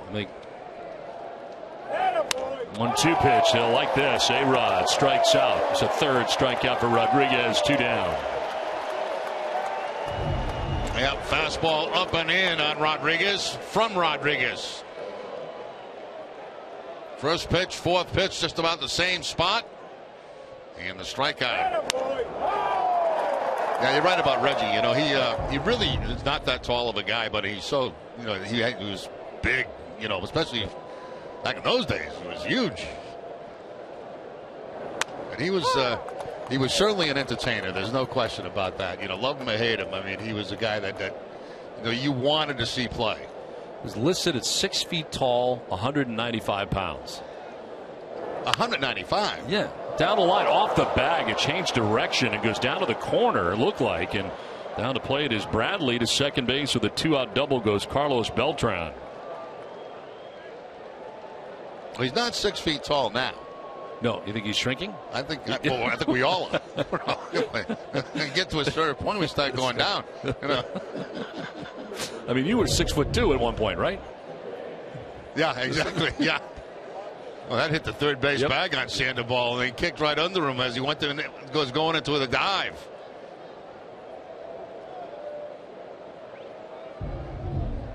So 2 down, Beltran at second base, and it brings up Brian McCann. McCann has flied to right and walked.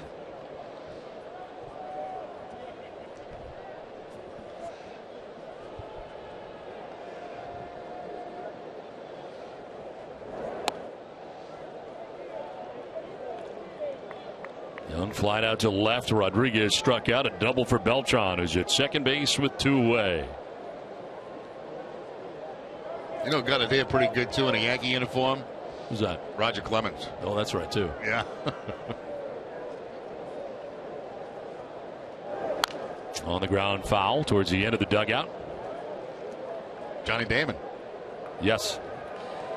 Yeah, in fact, Johnny's first night back was really bad, as you recall, that first night, and he wasn't sure what to do with it. He actually saluted the fans. Yeah. Took his helmet off, was not entirely sure how to react. Anytime A-Rod comes up, you know it. From the time he starts from the on-deck circle on over to the home plate area, you can just hear it building as he makes his way over there. I wonder if he thrives on it, because it's not the only place he gets booed. I'm telling you, when you're a great player, it's fun to be booed by the opposing. You don't want to be booed at home, obviously. No, that's bad. Doing well, but everywhere else. Everywhere else, absolutely, you want to be booed because they know you. They know who you are. 1-1 pitch is inside for ball 2.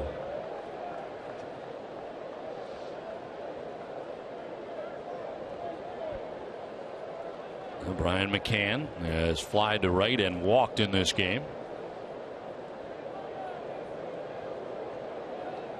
A-Rod's had a terrific season for the Yankees. Coming back, you had to wonder, being away for the year that he was, but he has come back very strong as they check, and he did not go, apparently. McCann on check swing. No, says Brian Knight.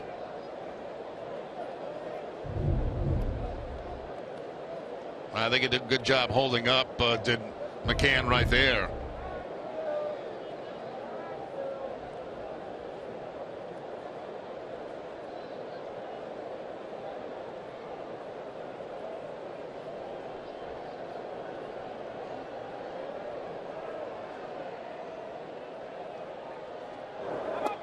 Outside for ball 4, and the second walk allowed by Eduardo Rodriguez.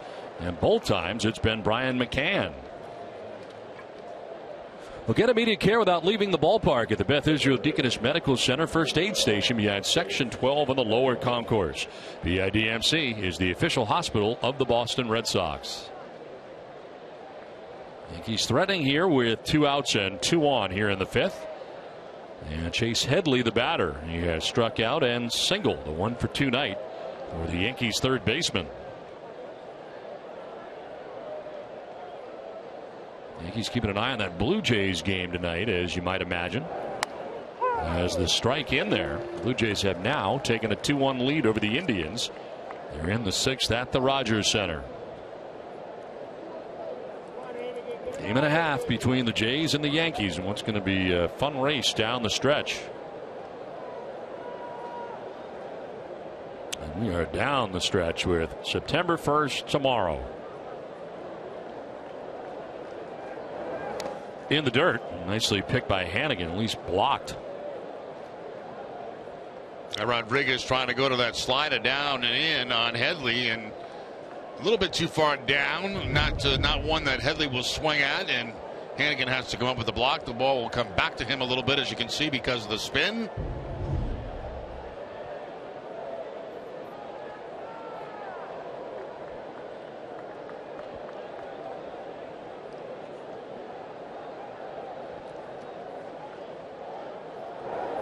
Outside for ball 2, 2-1.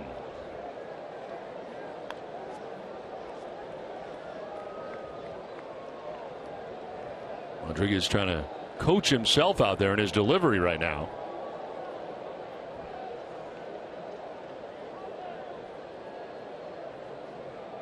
It's Beltran at second base, McCann at first, 2 down here in the 5th.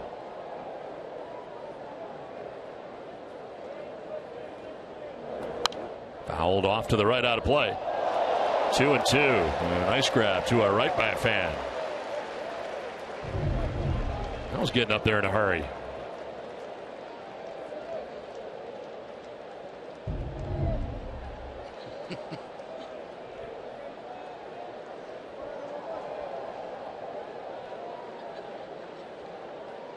All right, calm down. That was a nice play.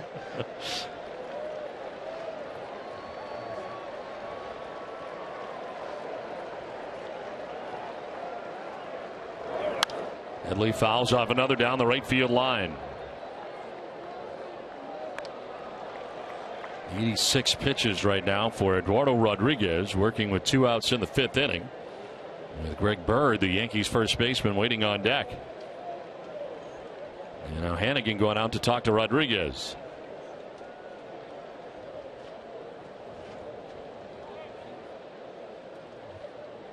Well, this September, the Red Sox family 4-packs are back. In this special package, fans will get 4 tickets, 4 hot dogs, and 4 sodas for $75. This great deal is even available for Red Sox Hat Night on September the 8th and Fred Lynn Bobblehead Night on September 22nd. Tickets are available at redsox.com/family 4-packs. And a lot of families on hand here tonight as the Red Sox and Yankees open up this 3-game series. And a 3-2 Red Sox lead right now, but the Yankees threatening here in the 5th. 20th pitch of the inning coming up. Rodriguez wanted it, but it's inside. A pretty good pitch there by Rodriguez, too. Tries to pick up that inside corner and does not miss by very much. Everything had been away with the exception of one pitch, and clearly inside, but not by that much.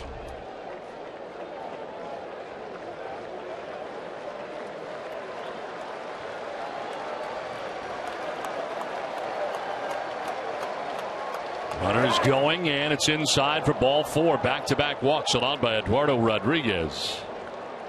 So the base is reloaded here for New York now with 2 down in the inning. Toyo Tires, the official tire of the Boston Red Sox. Whether you're taking your truck off-road, the kids to practice, or your sports car to its limits, there's a Toyo Tire for you. Visit toyotires.com to find a dealer near you. Well, Carl Willis headed out there now to talk to Eduardo Rodriguez.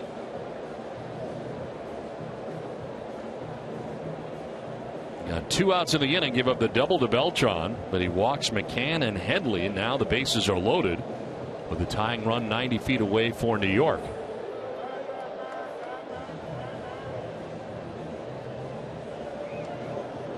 And you got Greg Bird coming up here for New York.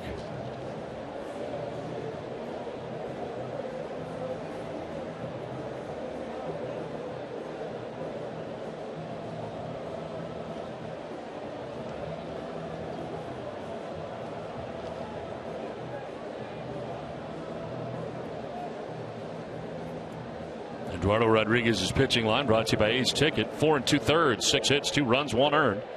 He's walked 3, struck out 3, and he's thrown 88 pitches in this game. Greg Bird coming up here made his major league debut on August the 13th at Cleveland against the Indians.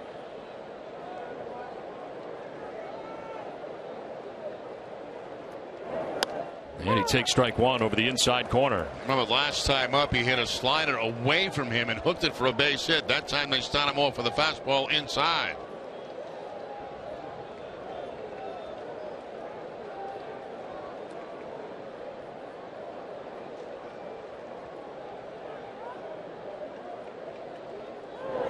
Inside, straightening him up, and it's a ball and a strike now to Bird.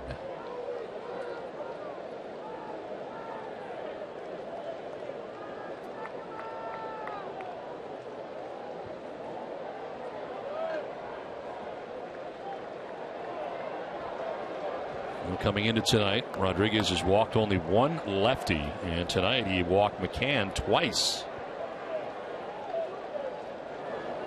1-1 pitch, and he falls behind Bird now. 2-1. Bird can pretty much sit on the fastball right here. He's just seen the changeup and followed by the slider, and down on the count 2-1 with the bases loaded. Didi Gregorius waiting on deck. Yankees making noise here in the 5th. Red Sox on top by a run. Oh, and he goes to the slider, and it gets in more trouble here now. 3-1.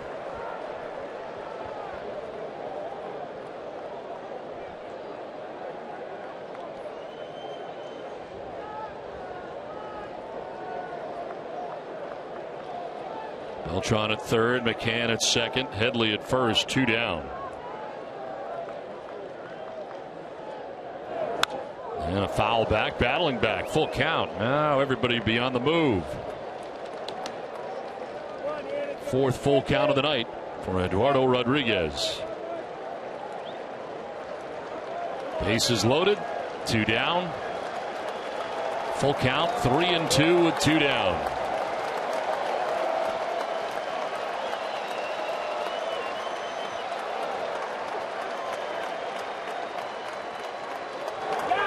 Bird rips it foul. Back into the seats off to the right. Back to a 3-2 slider that time, and the slider right over the middle of the plate, and Bird pulling it foul. Not much break to that. It stayed inside. It has to be over the plate. It's a 3-2 situation, and Bird out in front of it pulling it foul.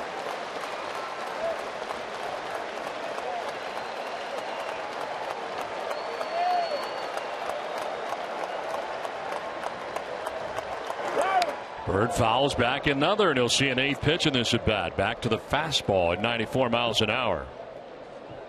They tried to run it in. It's at 95 now, reaching his average.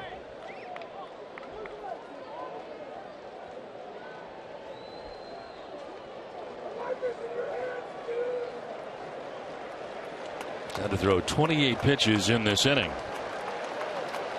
And he's not out of it yet.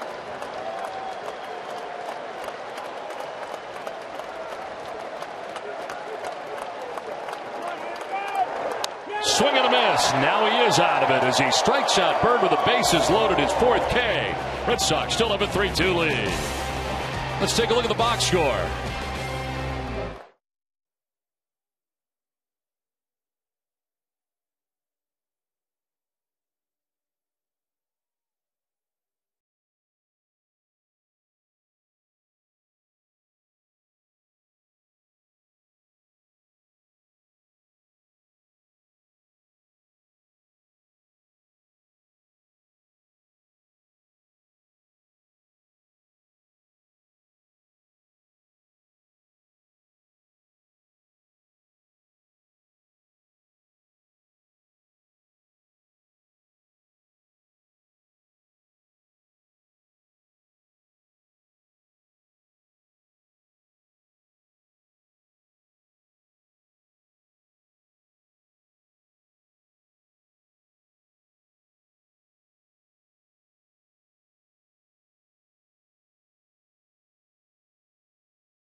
Bottom of the fifth, but first let's check in with Garen Austin. Garen. Thanks, Don. Today, the Red Sox wrapped up the 2015 ALS Ice Bucket Challenge, where players dumped water on auction winners. Now, I talked to one winner, Rob Daigle, who told me that he did the ALS Ice Bucket Challenge last year, and this April he was diagnosed with ALS. He said that he really wanted to participate today, and it means the world to him that the Red Sox and the Frady's family have done so much to raise money and awareness for ALS. Don, Jerry, such a great cause, and it's so nice to see this continue. Yeah, it is going to be a tradition for a long time, it appears like, and hopefully they can raise enough money that can find a cure for ALS, that's for sure.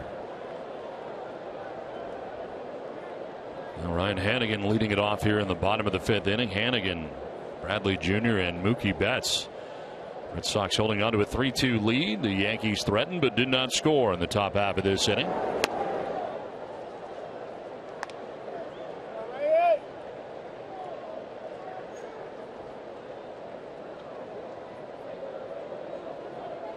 Three runs, 4 hits, 2 errors for the Red Sox. 2 runs, 6 hits, no errors for New York.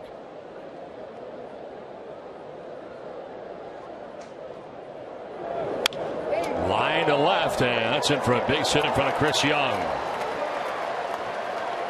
Leadoff single for Ryan Hanigan. Well, just one Nexium 24-hour day gives you all day, all night protection from frequent heartburn. Go to Nexium24hour.com for savings and pick up Nexium 24-hour at your local Stop and Shop. Lead runner on for the Red Sox here in the fifth.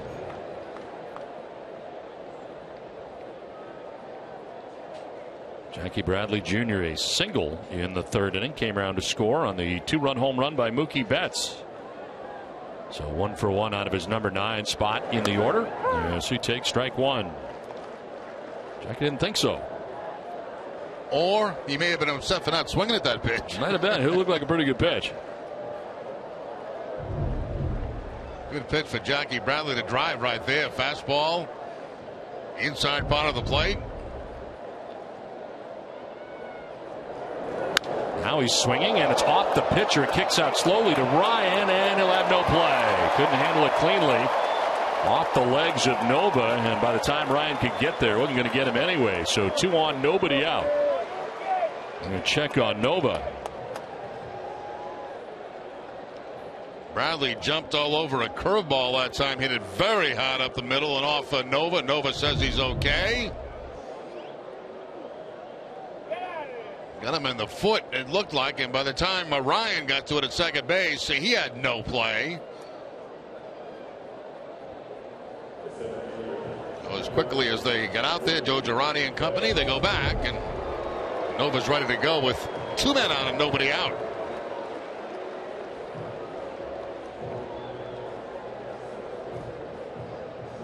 The third baseman Chase Headley was putting down signs in case of a bunt by the Red Sox on what bunt play they'll be using with a man at first and second.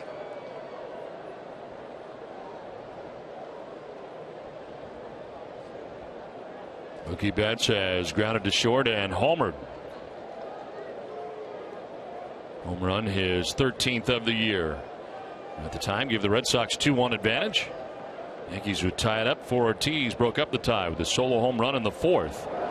He was showing bunt, but takes a pitch high for ball 1. Now, hopefully he was just faking that. I'd like to see him swing away in this situation and keep that line moving. A couple of men on with 2 hits in a row.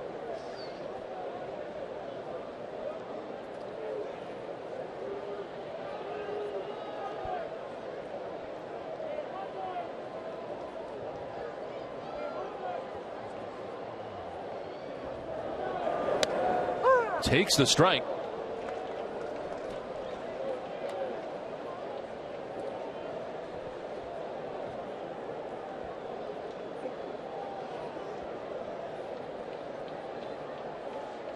Ryan Butterfield giving him the signs, all involved. Ryan Hanigan, Jackie Bradley Jr., and Mookie Betts. 2 on, nobody out. See if they take it off now. 1-1 the count. Well, they leave it on, and he fouls it off. Down 1-2.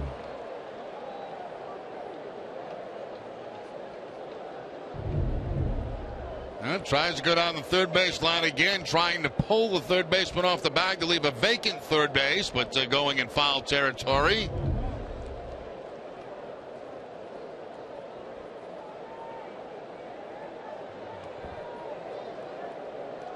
See the pitch that Betts hit last time, that third pitch, right in his power zone.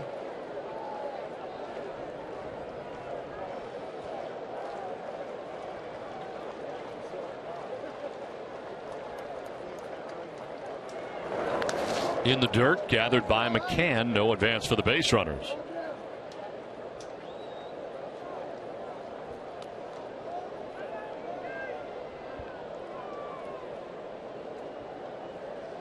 And again with a single to begin the inning to left. Jackie Bradley Jr. reaching on the hit off the pitcher's legs. Nova kicked out to second base. 2 on, nobody out. And a count of 2-2 coming here to Betts.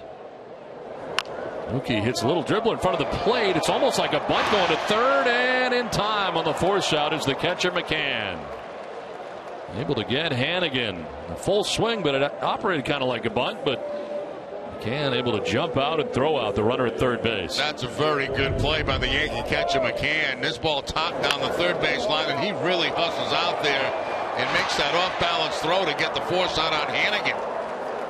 I didn't think he was going to be able to get that, but Hannigan, of course, does not run that well, and McCann still has a chance and makes the off balance throw to get the out.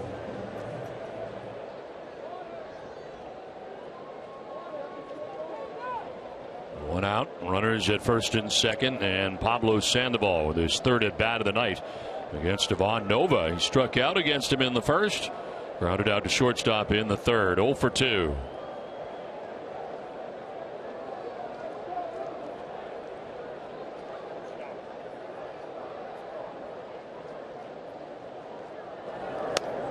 On the outside corner. I know it's second guessing, but I just didn't like the. Actually, we first guessed it. I mean, I didn't like the call from the beginning, the bunt in that situation. You know, guy hit a home run, 2-run home run in this ball game. The Red Sox, a couple of base hits, base runners, and it's almost like why give him an out? Swing the bat.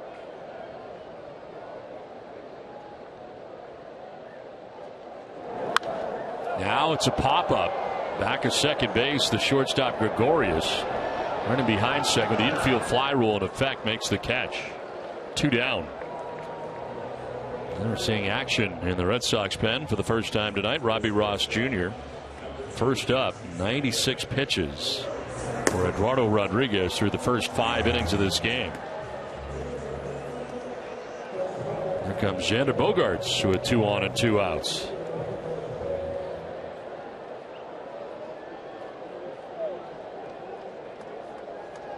Infield hit in the first, grounded out to first base in the third. 1 for 2.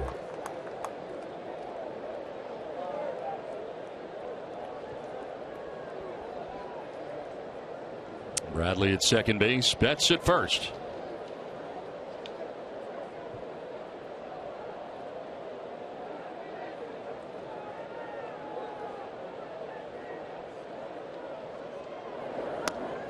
On the outside corner for strike 1.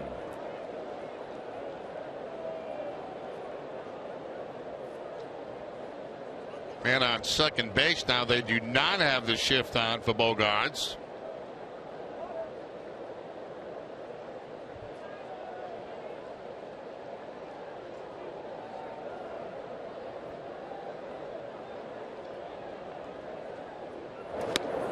Wild swing there and a miss. 0-2. Staying outside right now on Bogaerts. See Xander take some of those the other way. Right now down 0-2. 2 outs and runners in scoring position. He's been amazing. A .407 average. There's a runner at second right now. Also a runner at first with 2 outs here in the 5th.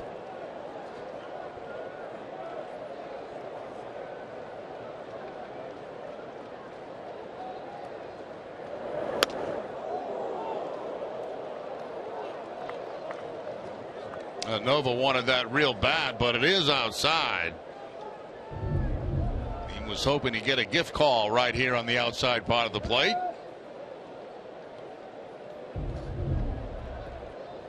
It's a heck of a pitch, though, with no balls and 2 strikes.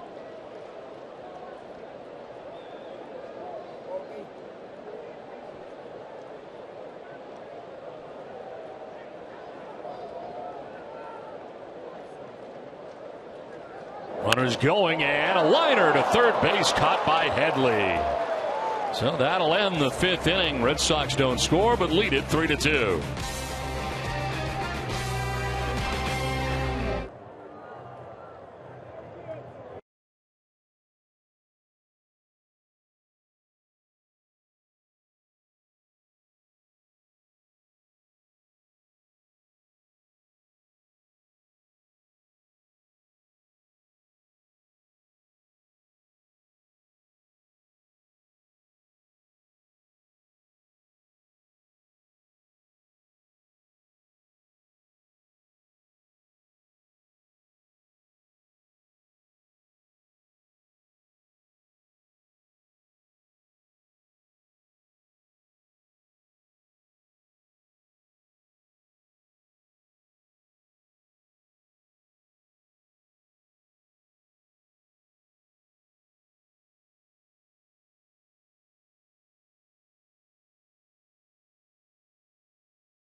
Headley at third base, how he just takes 1 or 2 steps toward third base with Bradley off. He didn't bite.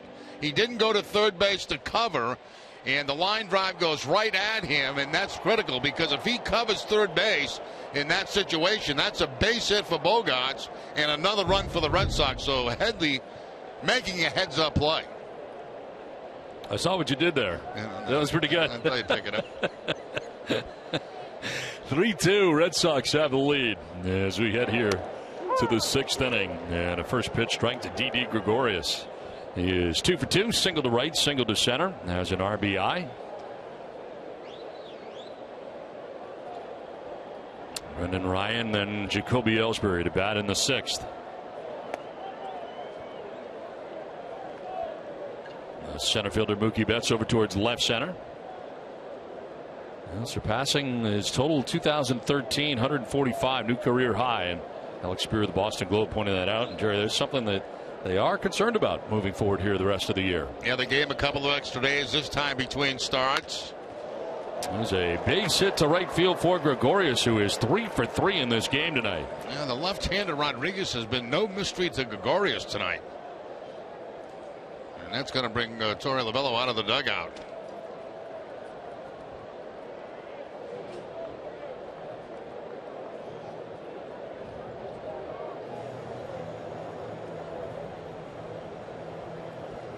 So he started this inning at 96 pitches, and he'll end up with a total of 99 as he departs. Pitching change from Fenway, 3-2 Red Sox.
To check out the results of tonight's Dunkin' Donuts poll question, we asked which team will win the AL East. And most of you think the Blue Jays. 79%, in fact, think the Blue Jays will win the AL East. You didn't think the Yankees had any chance of winning that poll around here, do you? It doesn't really matter what the poll is or who they're up against. This one is fouled off by Ryan. Gets a big piece of Hannigan.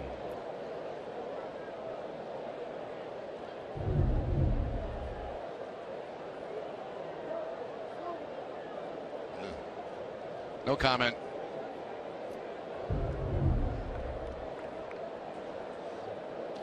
Well, this call to the bullpen is brought to you by Kia. And Robbie Ross Jr. into the game.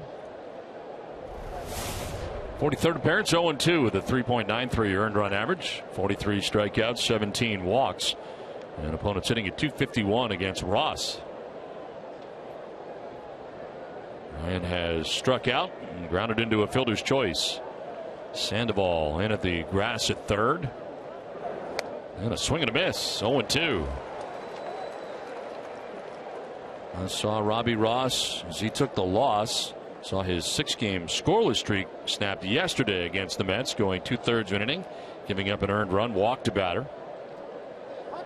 It started the 7th inning of yesterday's game and dealt the loss in that contest. Ryan with a swing and a miss strikes out. Ross comes in and gets the first Yankee that he faces. 1 down. And gets him on a fastball. So 3 pitches and down goes Ryan. Took a little cut fastball that time. Maybe a little cut maybe right at the end of that on the inside part of the plate. Frustrated Brendan Ryan, first out here of the 6th inning, brings up Jacoby Ellsbury.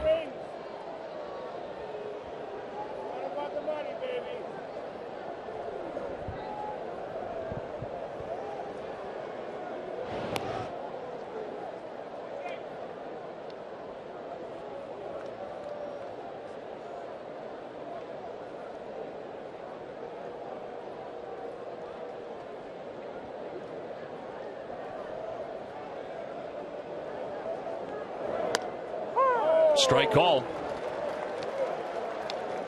Ellsbury reached on the catcher's interference in the first, flied out to left in the second. Lined out to left field, turned out to be a double play. Bradley Jr. made the catch, and then he threw out Greg Bird at the plate and ended the 4th inning.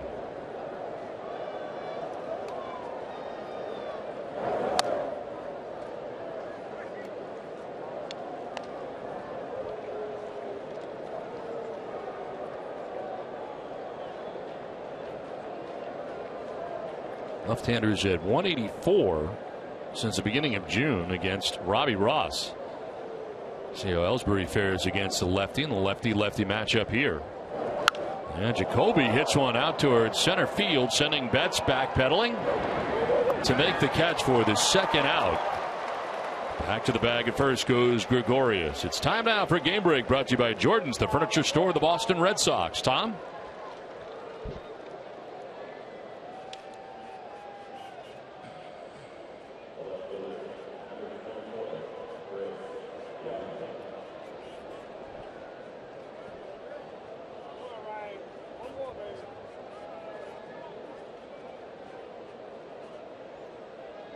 All right, Tom, thanks very much. Back here at Fenway Park, where the Red Sox are holding on to a 3-2 lead.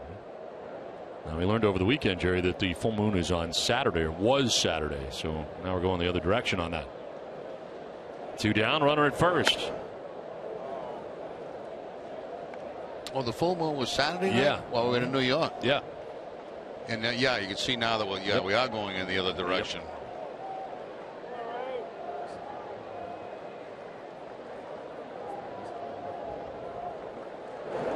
1-0 pitch down and in, and it's 2-0. Truck is trying to talk me into the fact that there are 2 different moons, one in New York and one in Boston. You're smarter than that. I am smarter than that. I am Northeastern educated.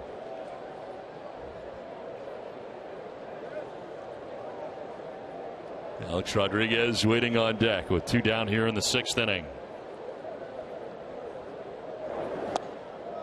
And that'll straighten him up. Down and in.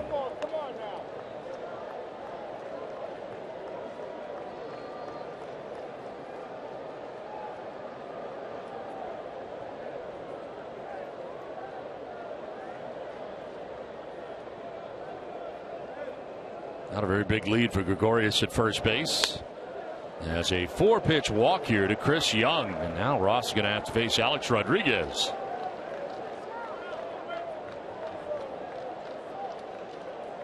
Well, stay tuned for Red Sox Final presented by Uno's. TC Eck and Steve Lyons will have an update on the American League East race.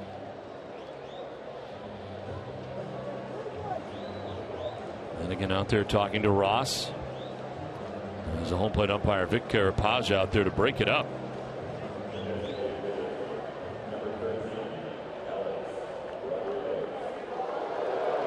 Here comes Alex Rodriguez. A single to left in the first inning. Flied out to center in the third. Struck out swinging in the fifth.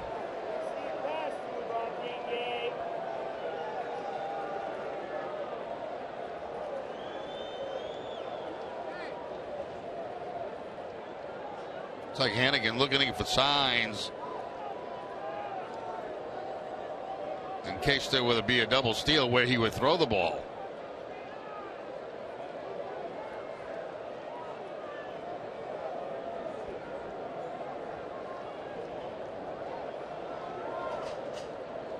I don't think there will be one with Rodriguez at the plate. Swings away and lifts a fly ball to center. Playable for Mookie Betts out there. He'll put it away, and that'll end the 6th inning. Yankees strand a pair. 5.5 deep, 3-2 Boston.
It is time now for a trip down memory lane in the MLB Memory Bank presented by Bank of America.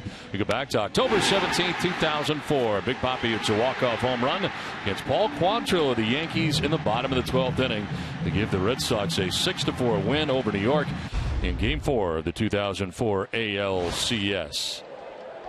There are so many dramatic home runs of the now 495 that he has hit. As the pitch is outside for ball one.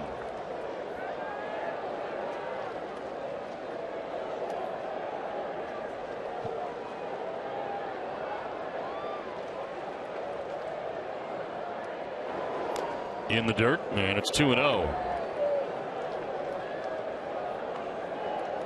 Certainly must-see TV. David Ortiz, anytime that he has come up over the course of his career, but even more so now. Only 495 home runs on his resume. And a month left of this season. Head here, 3-0, and you can bet he's got the green light.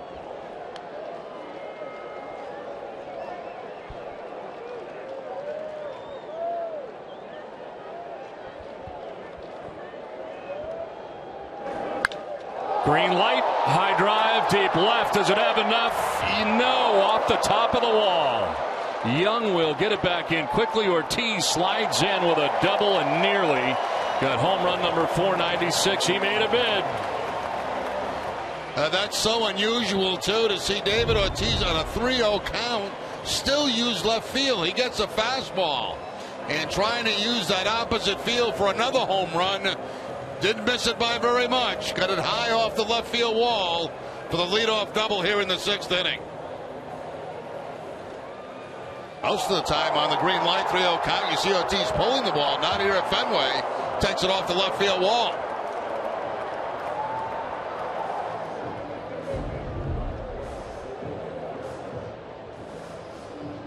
David Ortiz in scoring position to begin things here in the bottom of the 6th inning. And it brings up Travis Shaw, 0 for 2 in the game. He has grounded out to second and struck out swinging.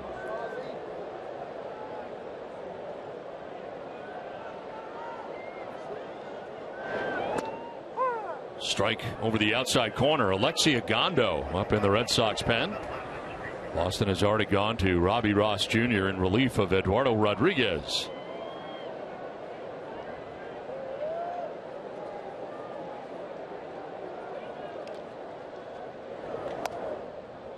Ball and a strike now to Travis Shaw.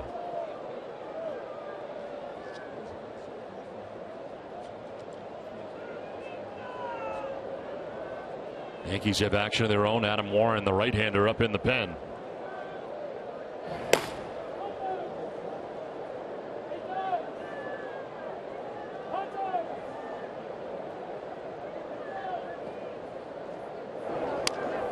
Strike called, and it's 1-2.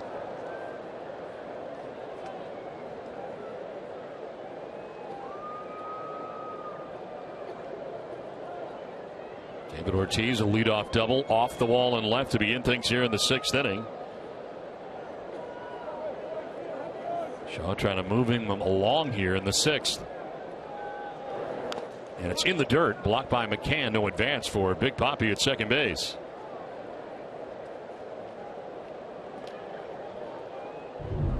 Trying to put him away with a breaking ball, and it's not close to being a strike. And certainly Shaw was not going to bite on that breaking ball from Nova.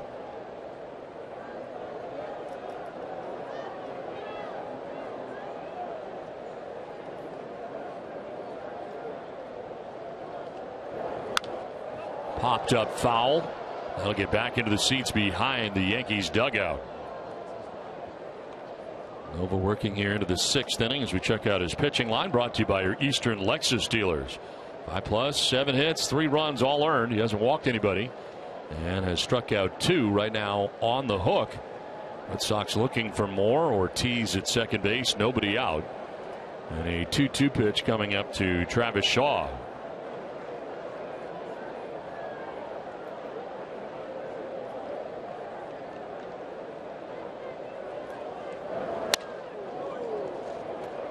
Full count now. Thrown a couple of pitches like that tonight, just missing inside that Nova thought he had, but they were not strikes, but not missing by very much.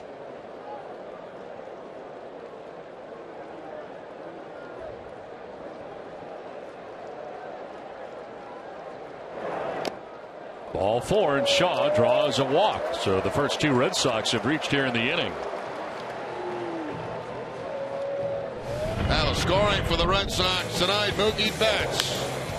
Fastball, middle of the plate in, 2-run home run. Then David Ortiz to the opposite field on a changeup. And that's how the Red Sox have got their 3 runs on the night. 495 now for Ortiz.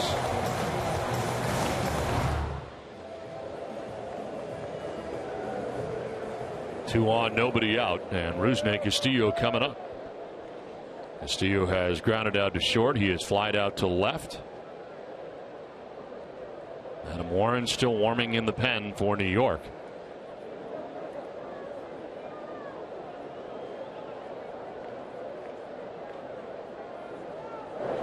Castillo fouls it off.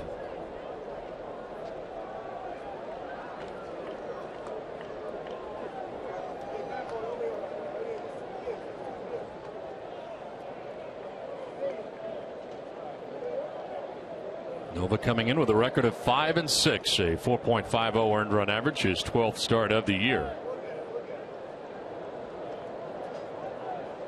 Decision in every outing so far this season.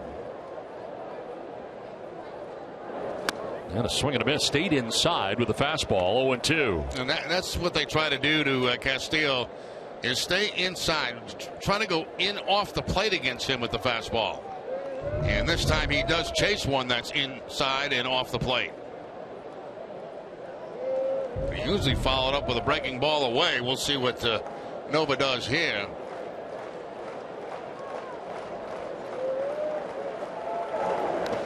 In the dirt, blocked by McCann. No advance. They do to go away, but way too far outside to even be tempting for Castillo to swing at.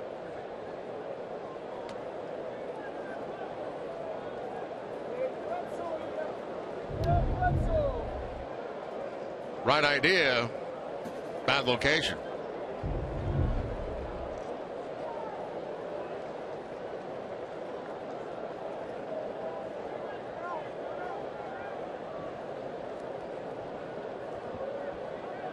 .400 with runners in scoring position, and even better lately. 5 out of his last 6 for Rusney Castillo. David Ortiz, that runner in scoring position right now, with Shaw at first. And that is strike 3.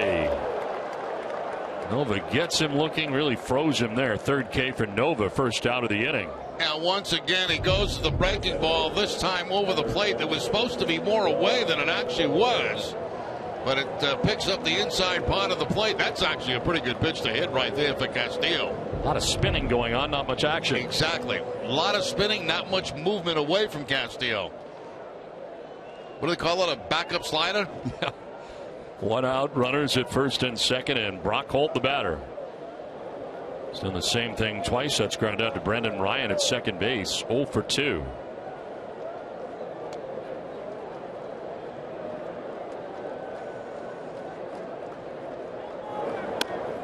And he takes strike 1.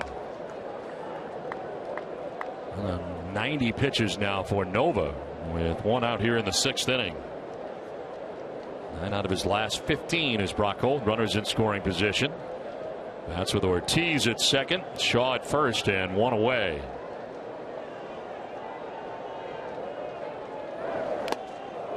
Oh, and 2.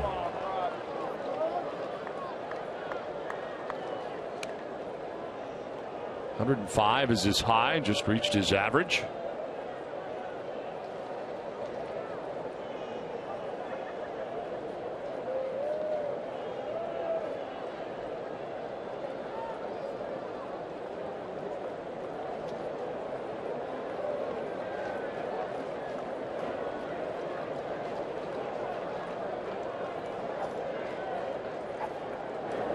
.02 pitch is popped up shallow left, as in from left comes Young to make the catch for the second out of the inning. And it's 2 on with now 2 down. Well, make NESN.com your new home for fantasy football news and analysis. Our experts' positional rankings and draft day strategies are sure to help you dominate your league this fall. Visit NESN.com/fantasy for a 2015 draft kit and start chasing that championship. 2 on, 2 down, and Ryan Hannigan coming up.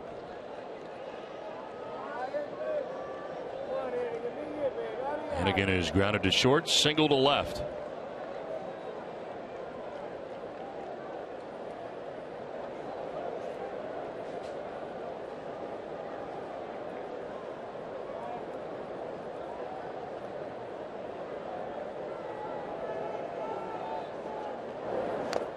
Swing and a miss, gets away from the catcher. Ortiz going to try and get to third, and he is going to be out at third base.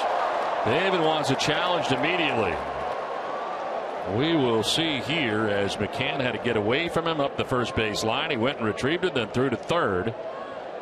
And Torey Lovullo looking into the dugout to see whether or not they're going to challenge this. David obviously thinks he beat it out or eluded the tag at third base. Yeah, it's one of those situations where you almost have to be standing up going into third base, and I think he's out. Yep. Looks like the tag just below the knee before the foot got on the bag.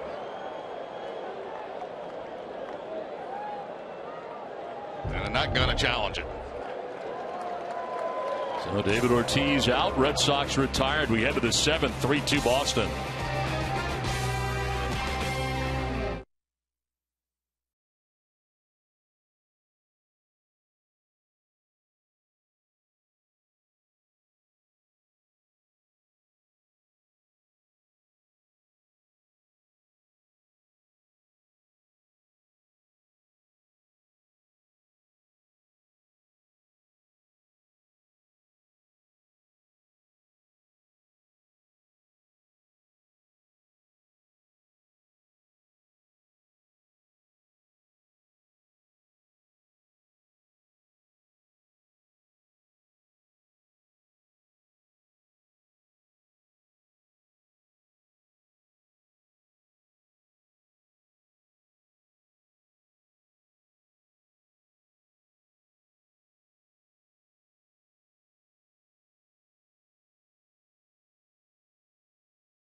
Next fill-up could be free with Gulf Oil's new rewards program, Power Points. Visit GulfPowerPoints.com to sign up and start earning free gas. It's that easy.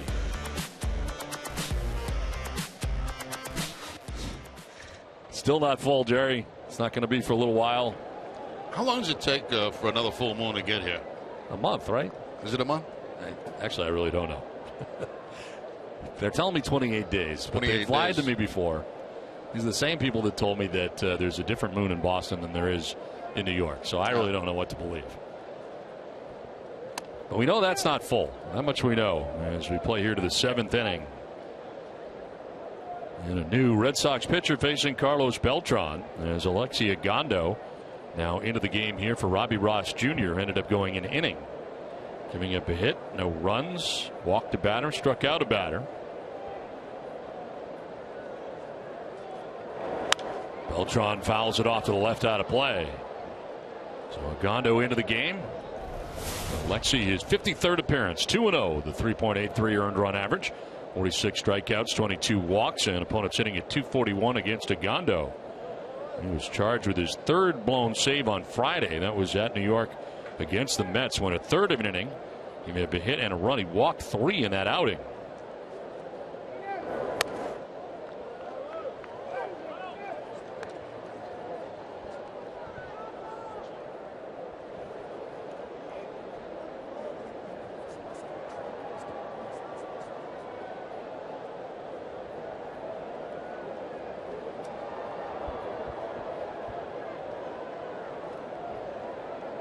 Two and 1 the count to Beltran. And he jumps back out of the way for ball 3. What are they telling you now? 29.5 days They're telling me a full moon again? What's the 0.5 for? Well, I don't know. I guess it's half a day. I don't know. But anyway, it's not 28 days. They gave me bad information, and I just ran it out there, and now it's. Well, it's 29.5. But what's the 0.5? I mean, how much of a day is that? Half a day. That's 12 hours, right? Yeah, 12 hours. Because a day is 24.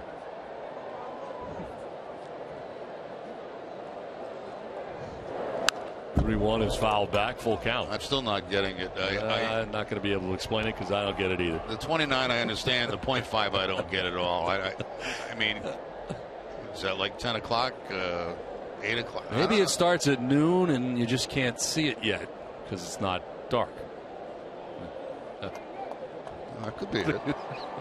I don't know. It's out somewhere. Well, that's the thing. It's someplace else. This will get away, and more walking problems for Gondos was his problem on Friday night. He walks the first batter that he faces here tonight in the 7th inning. Well, tomorrow on an all-new Red Sox report, see highlights from the Jimmy Fund month and watch as the Red Sox relaunch the Ice Bucket Challenge. Catch it all tomorrow at 5 on this week's edition of the Red Sox report. So Beltran the leadoff walk in a 1-run game here in the 7th inning. Brian McCann, the batter, he has walked twice in this game. He's also flied out to right. All that was against tonight's Red Sox starter, Eduardo Rodriguez.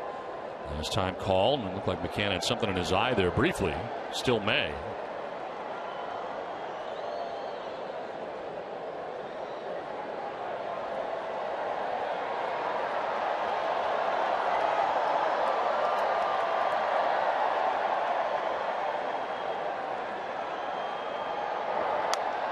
In there for a strike, and it's 0-1. Gondo with good velocity on his fastball, 94-95, but had some trouble controlling it with Beltran at the plate. Gets the early strike here on McCann.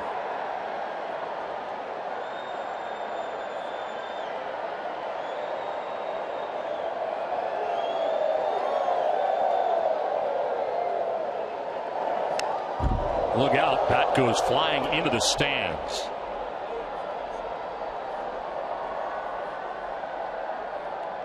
Ends up about 5 rows deep to the side of the Red Sox dugout.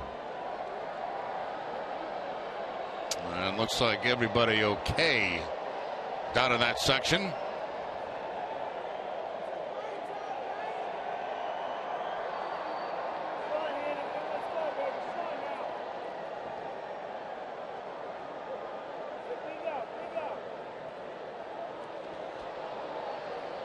Now Hannigan going out here to talk to Agondo.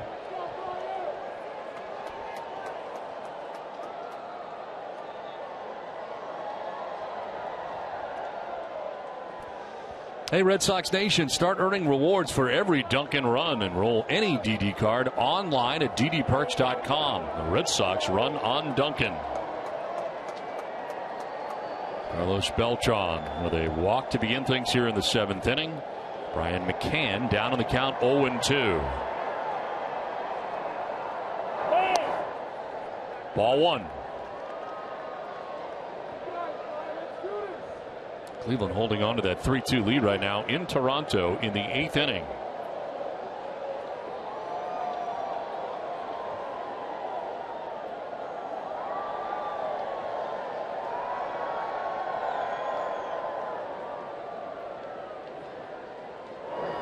Now McCann grounds one towards second base. Bogarts will touch second, throw to first for a double play.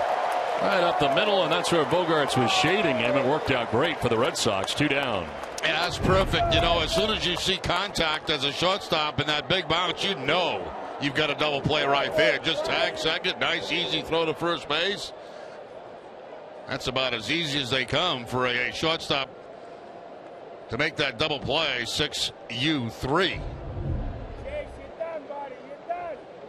2 down here in the 7th inning, and it brings up Chase Headley now. The base is empty, and Red Sox go on a shift here on the right side for Headley. Brock Holt into short right field.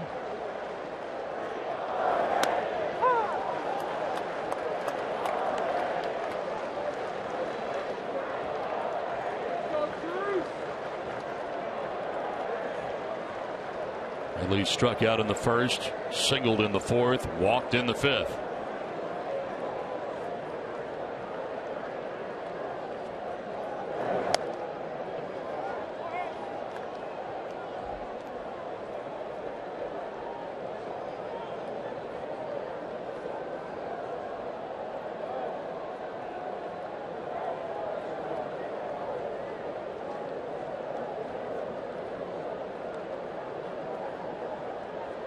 Outfield plays as well for Headley to pull as that one bounces in. So far, it's been just about all fastballs from Agondo.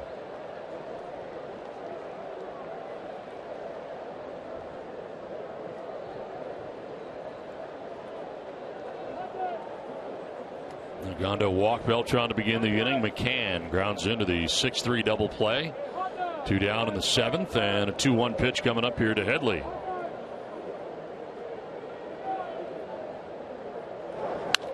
On the ground into the shift right side. Bogarts, the shortstop, with the toss to first that ends the inning. 7th inning stretch from Fenway. 3-2 Boston. Let's check out the box score.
And New York Yankees tickets start at $33. Supplies are limited. Visit aceticket.com right now for super savings.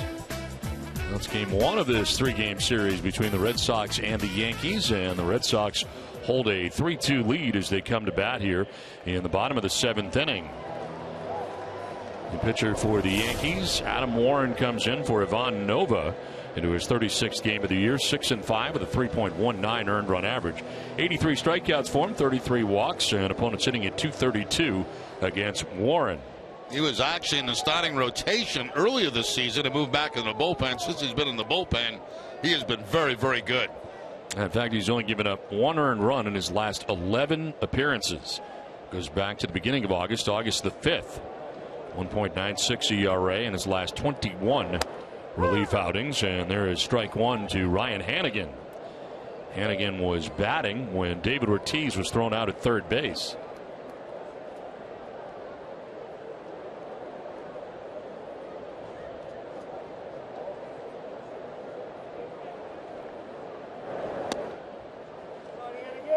Bullpens are busy right now as Warren is on the mound right now. It is Chasen Shreve on the mound in the bullpen right now for New York, and Shinichi Tozawa will now be working 8th innings again.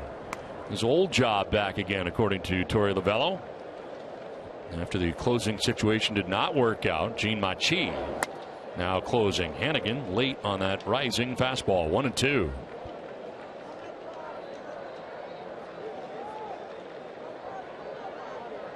And again, Bradley Jr. and Mookie Betts to bat here in the 7th inning.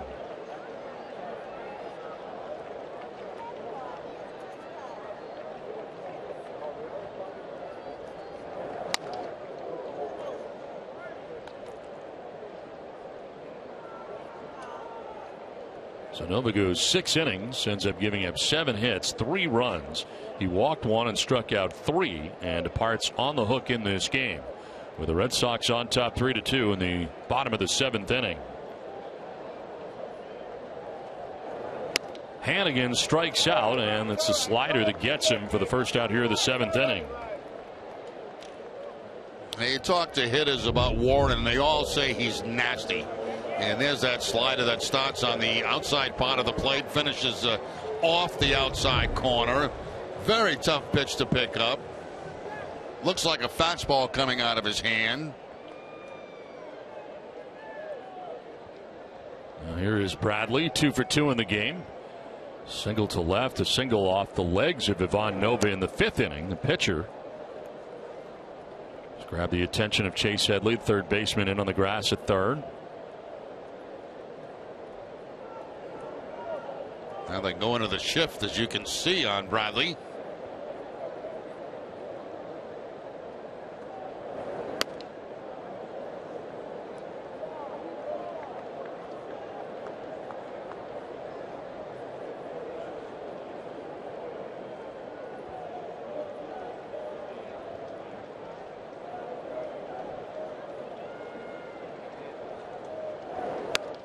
Swing and a miss. That one's by him, and it's 2-1.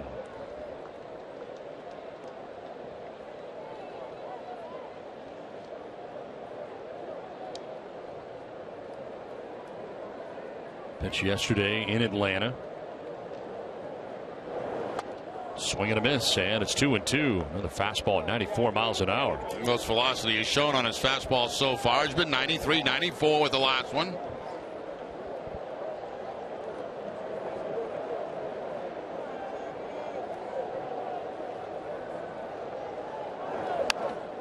Fouled off to the left hand, out of play, 2-2.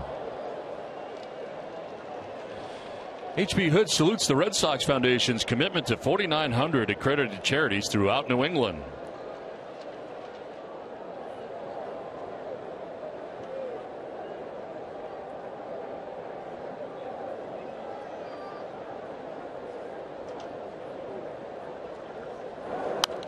Foul back again, still 2-2.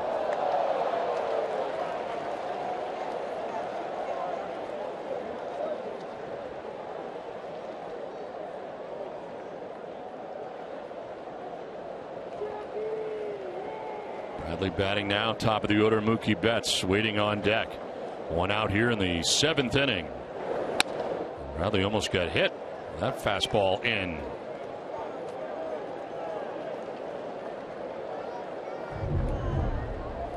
That's how they try to get Bradley, last year, and in particular going inside and up and in against Bradley. That one just way inside.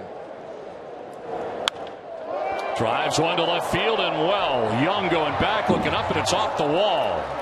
He'll play the carom out there, but Jackie Bradley Jr. to second base with his 3rd hit of the night. It's a 1-out double. Now the pitch they wanted to make, they missed. The fastball up and in, so they come back with a slider, as you can see right there, and Bradley off the left field wall.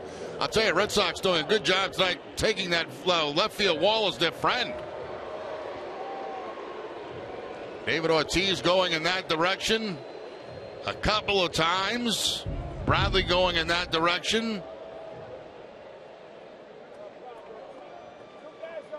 One out. Bradley at second base, and Mookie Betts coming up. He has grounded out to short, homered, reached on a fielder's choice.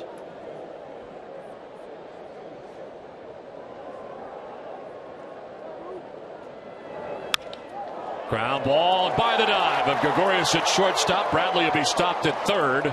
Throw comes homeward and is cut off by Headley. 2nd hit of the night from Mookie Betts, and it's 1st and 3rd with 1 down.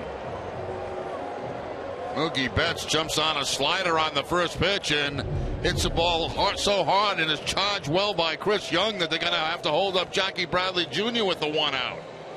You see that Young had the ball when Bradley was just getting to third base. Out comes Girardi. He will make the change here. Warren giving it back-to-back hits after he got the first out of the inning. The pitching change from Fenway, 3-2 Boston.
Out here in the bottom of the 7th inning for every Red Sox game that goes into extra innings or the Sox get a save. CVS Pharmacy will make a donation at Children's Hospital towards a $25,000 commitment once again this season. CVS Pharmacy, the official pharmacy of the Boston Red Sox.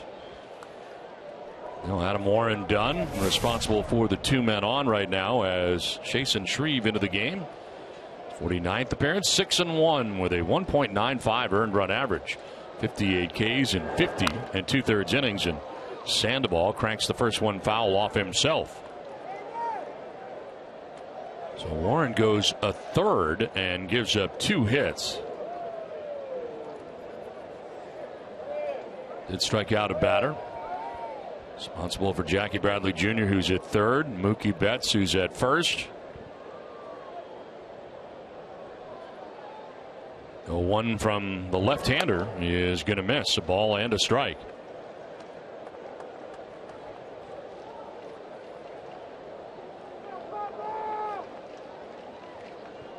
Xander Bogaerts waiting on deck with 1 out here in the 7th inning. Shreve worked yesterday against Atlanta, gave up a walk in a third of an inning. Now that's his former team, the Atlanta Braves, picked up in a trade by the Yankees.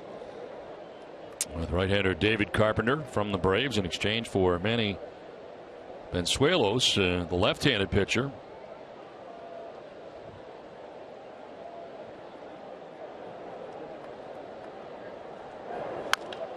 To first base, Bird with a bobble gets the out, but the run will score. In from third comes Bradley, and the Red Sox added their lead on top 4-2.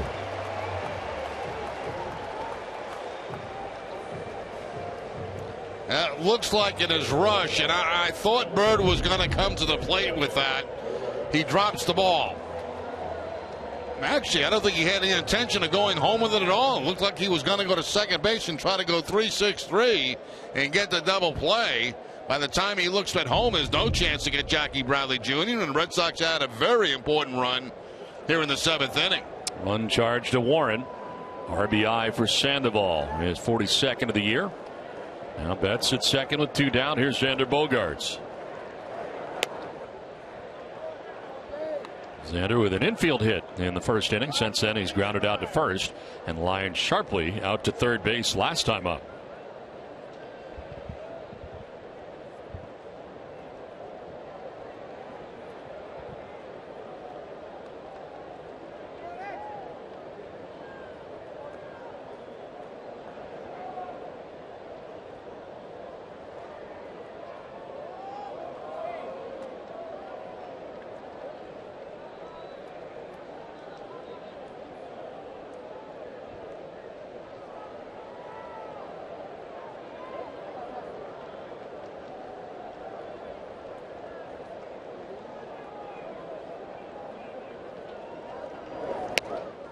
Strike call.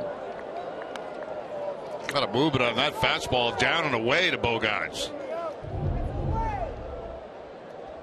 Really brings that arm back a long way on that delivery to home plate, and a lot of movement on that fastball.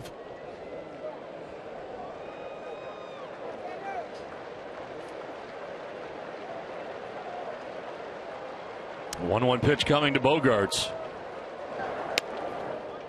Framed there by McCann, but it is a ball, and it's 2-1.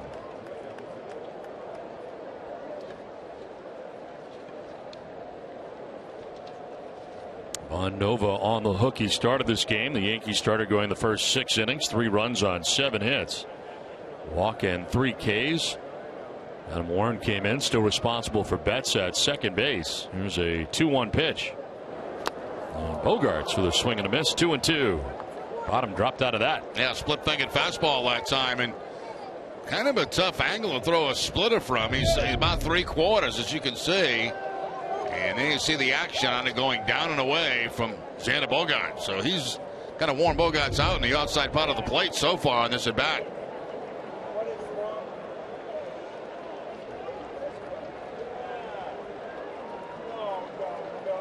David Ortiz waiting on deck. There are 2 outs here in the home half of the 7th inning.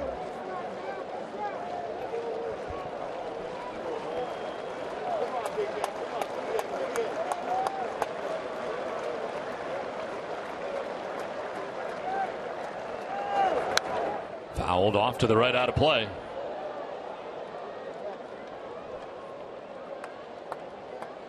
Pretty typical Red Sox-Yankees grinded out long contest here tonight at Fenway Park. Yeah, and it's only a 4-2 game.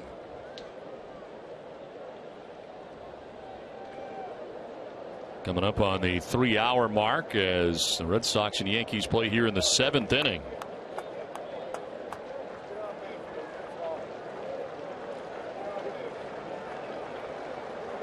Two-two pitch to Bogaerts. Down and in, full count.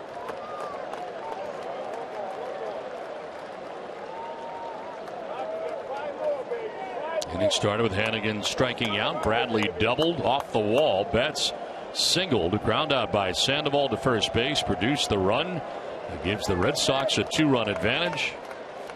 Betts remaining at second. A full count now to Xander Bogaerts.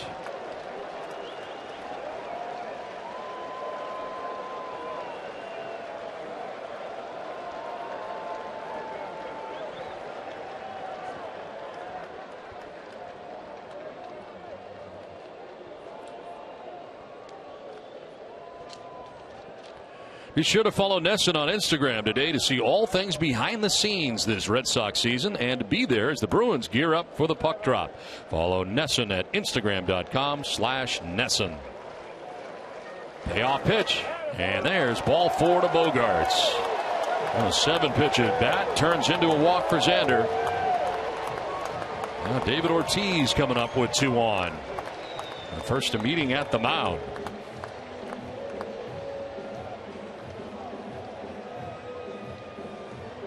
David's had a 2-hit night, including his 495th home run of his career in the 4th inning. Now first a look at the Ortiz home run and a changeup going to the opposite field right on top of the Green Monster. And then later on in the ball game, a fastball that's going to be up close to the top of the Green Monster for a 2-base hit. Going to the opposite field using that wall tonight. And over the wall for David Ortiz.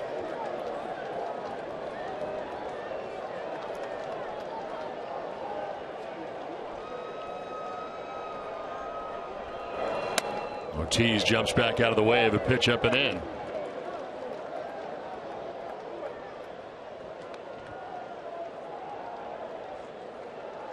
Runner at second in Betts, the responsibility of Adam Warren.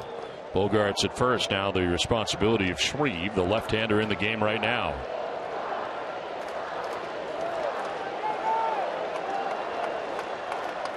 The 1-0. Ortiz badly fooled there. 1-1. And something off speed that time at 83 miles an hour to Ortiz.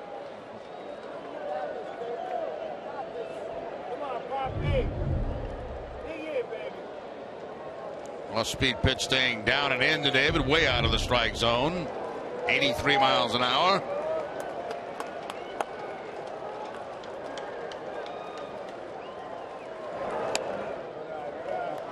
Two and one.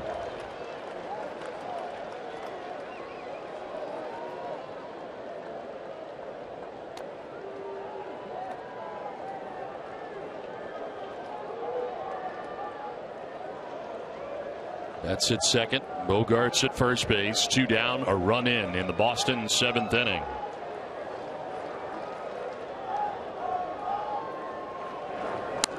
Ortiz gets the arms out of the way, but it's called a strike right on the corner. 2-2. Yeah, certainly borderline, but looked like it was a strike.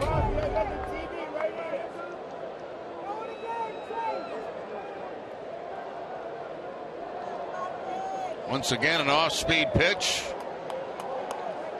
Elevated more than I think he would have liked, but did get the inside corner.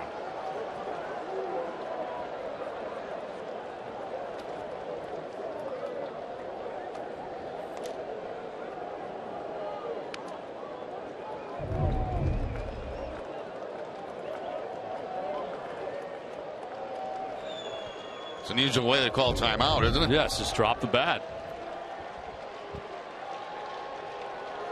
Waiting for Shreve here. He's waiting a long time. Well, Shreve's taking forever.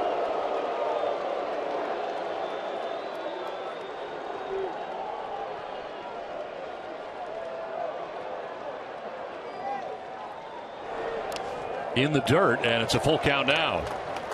So David's had to wait a long time, but it's full. And they're going to go out and meet again.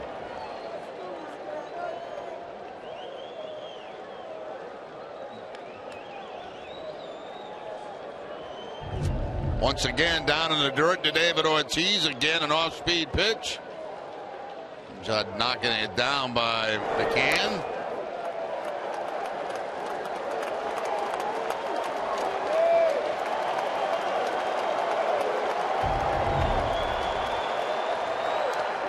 Ball 4, he walks Ortiz to load the bases. Back-to-back walks allowed by Shreve. And now they are full for Travis Shaw. And back to the mound again goes McCann. And out comes Larry Rothschild now. He'll join the meeting, the pitching coach.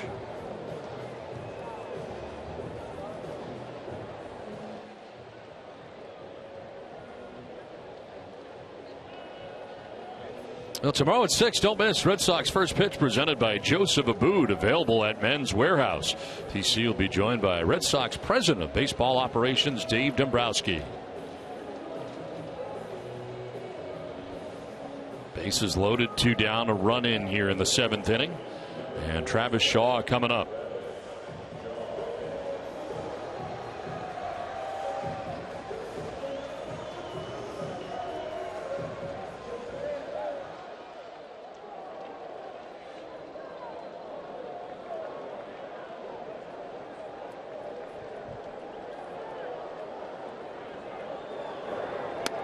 Strike 1.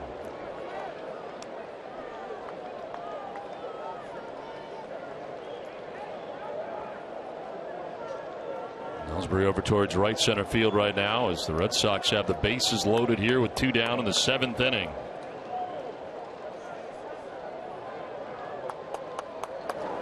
Shaw grounds it foul. Down 0-2.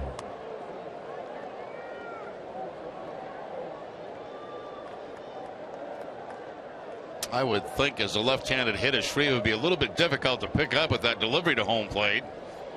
That 3/4 style delivery, reps that arm way back behind him.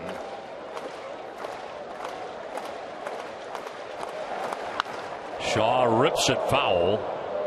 Off to the right, out of play.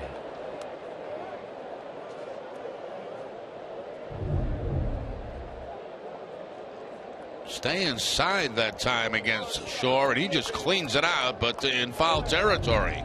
Once again, an off-speed pitch at 83.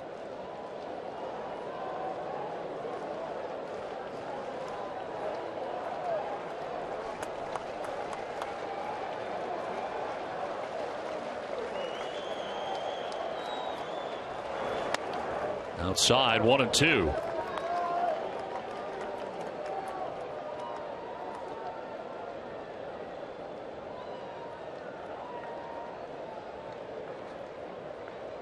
Travis Shaw with his 4th plate appearance of the night. A big spot here. Red Sox leading by 2 runs. Have a chance to add on to it here in the bottom of the 7th.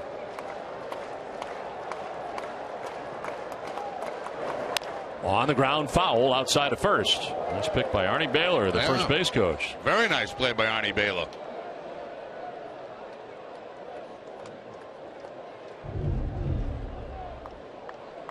Tough hop. Backed up a little bit. Usually when infielders back up, it's trouble, but not that time for Baylor.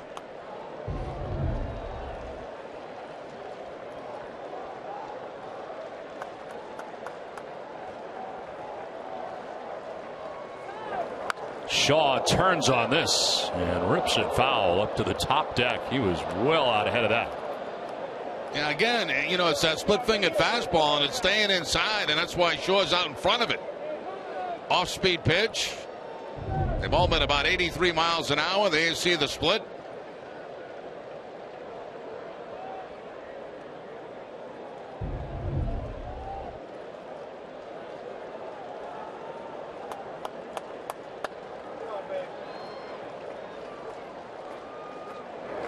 Shaw fouls another one off. You'll see an 8th pitch in this at bat.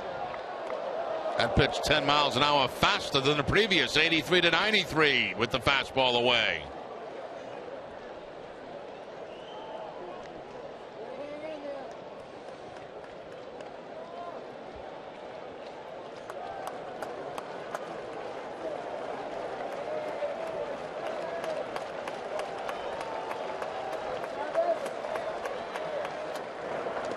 Bouncing in and blocked. That time by McCann. No advance at third base, although he came dancing down the line a little bit, was Mookie Betts. That's coming down, but no chance to get in. We have had more meetings in this inning.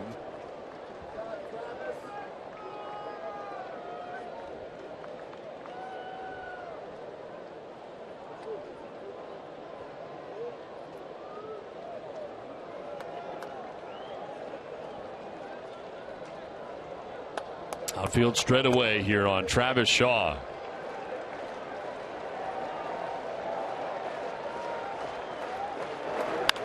In the air to left field. Chris Young going back onto the track to make the catch that ends the inning. So Shaw flies out to left. Red Sox have a 4-2 lead through 7.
Airlines. Book your low fare now at southwest.com. Your local Subaru dealers. Sullivan Tire and Auto Service. Thank you, New England, for 60 great years. The Kia Sorento. And by Digital Federal Credit Union. See what DCU can save you. Now it's on to the 8th inning back at Fenway. 4-2. Red Sox have the lead over the Yankees. As a new pitcher for the Red Sox, their 4th of the night, as Shinichi Tozawa is into the game, his 57th appearance, 2-6 with a 3.79 earned run average, 49 strikeouts at 13 walks, and opponents sitting at 268 against Tozawa. Well, he had his problems, no doubt, as the Red Sox closer, and coming off a couple of tough outings for Tozawa. Started the 10th inning on Friday night against the Mets. He allowed a run on 1 hit, a career-high 4 walks, which is just unheard of for Tozawa. It's amazing how that gets in your head. You know, it takes a special character to be a closer. There's no question about that. You look behind you, there's nobody there. It's your game. And that's a lot of burden to put on somebody, but that's the way it is.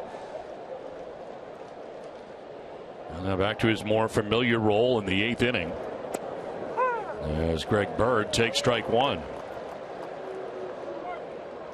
Bird tonight has fly to center, single to right, and struck out swinging.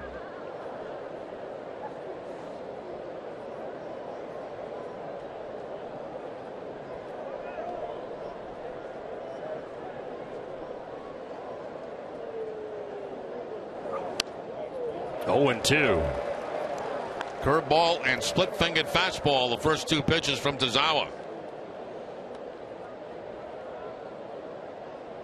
A little different in the 9th inning, as Alex Spear points out of the Boston Globe.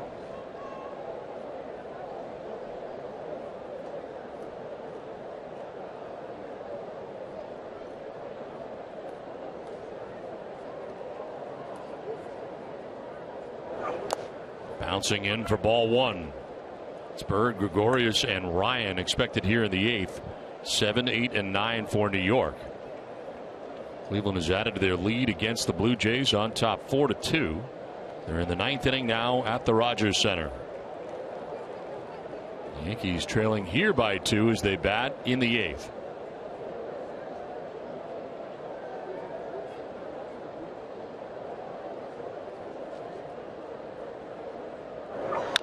On the ground, right side. It'll go to Holt, then on to Shaw for the first out of the 8th inning. Let's take a closer look at what's ahead for the Red Sox. Tomorrow's starting pitchers: Michael Pineda matched up against Rick Porcello. Pineda is 9-8 on the year with a 4.19 earned run average. Rick Porcello 6-11 with a 5.47 ERA. This closer look is brought to you by FW Web Selection Expertise Solutions. More at FWWeb.com. And Porcello hoping to repeat the same type of performance he had last time out. His first is coming off the disabled list. One out here in the 8th, and it brings up Didi Gregorius. He's had a 3-hit night tonight. Singling to right, singling to center, and singling to right again.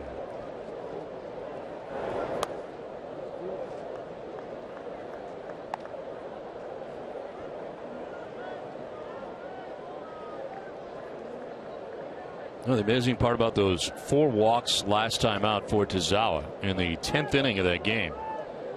He'd walked 4 batters total over his previous 29 appearances and 30 innings.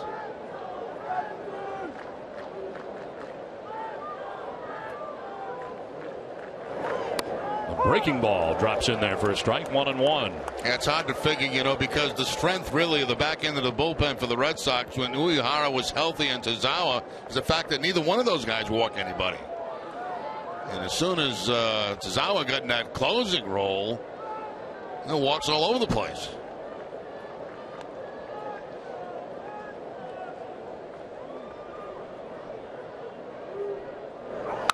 Now Gregorius down the line at first, off the glove of Shaw. He will run it down, but not before Gregorius is on with his 4th hit of the ball game. 3 hits against a left-hander tonight. He gets a chance against a right-hander, gets a split-fingered fastball, and right off the glove of Shaw. Hit very well. Topspin line drive, and not much Shaw could do about that except try to get the glove on it. Try to prevent 2 bases.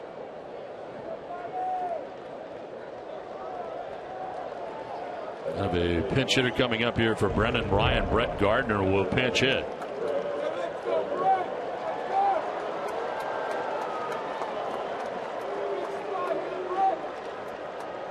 .272, 12 homers and 55 runs batted in for Gardner.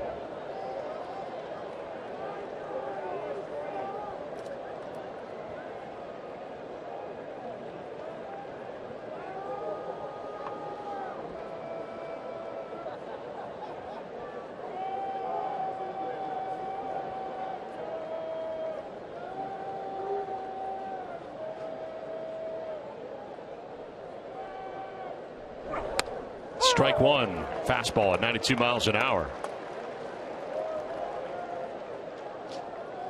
Gardner against Tazawa, 2 for 5.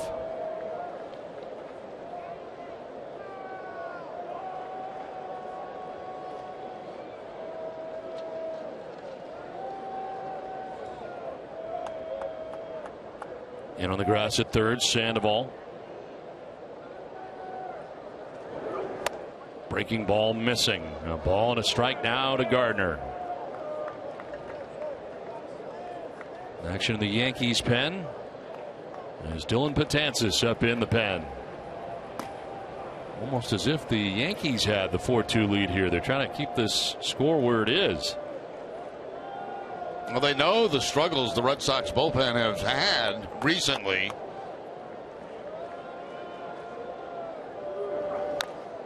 Rolls it over foul, and it's 1-2. 3 for 25 as a pinch hitter. He's not been great in this role, but here he is with 1 out and 1 on.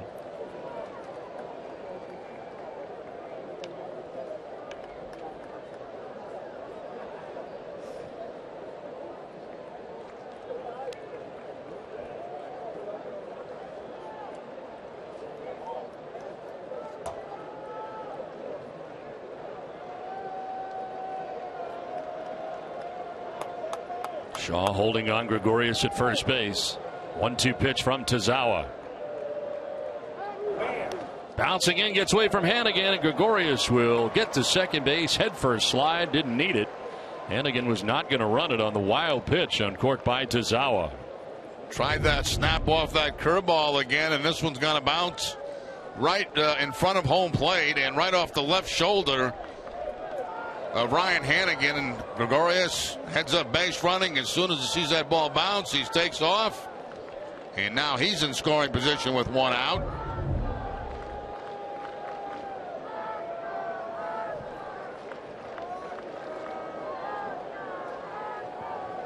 One out runner at second base. Gardner waiting on a 2-2 pitch.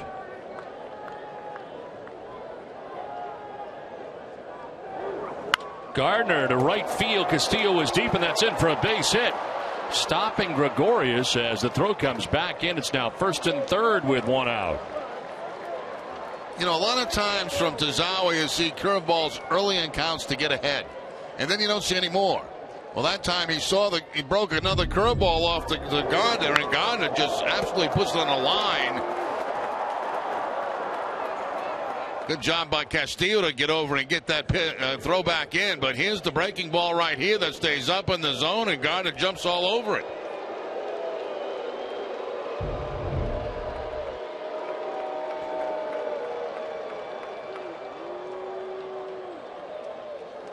First and third, one out. Tying runs on base right now for New York as Jacoby Ellsbury comes up. Toronto has lost tonight 4-2 to the Cleveland Indians. Got to keep an eye on Gardner at first base. He's got 18 steals on the season.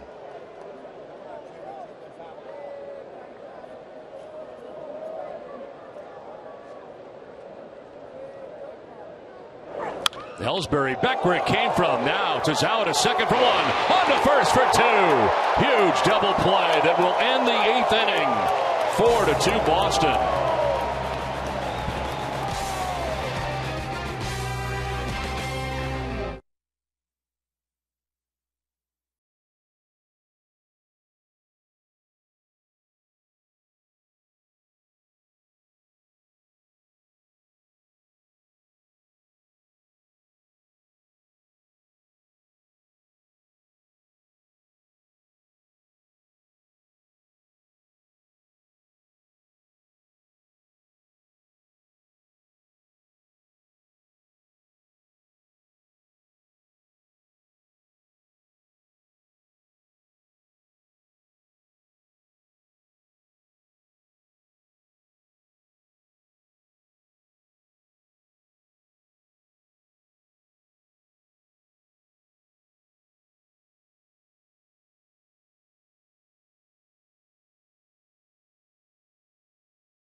Look right now for the Yankees. Started this game with 6 innings, giving him 3 runs, 4 total, 3 earned runs.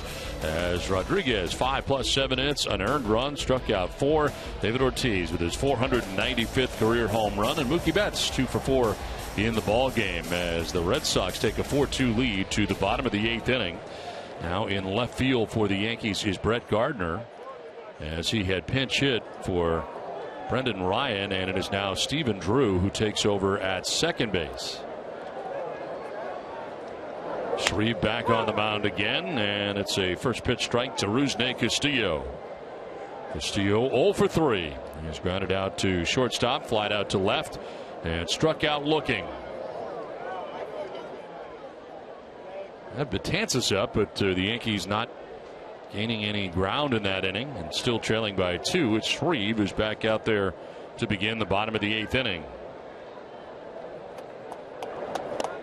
And it's 0-2.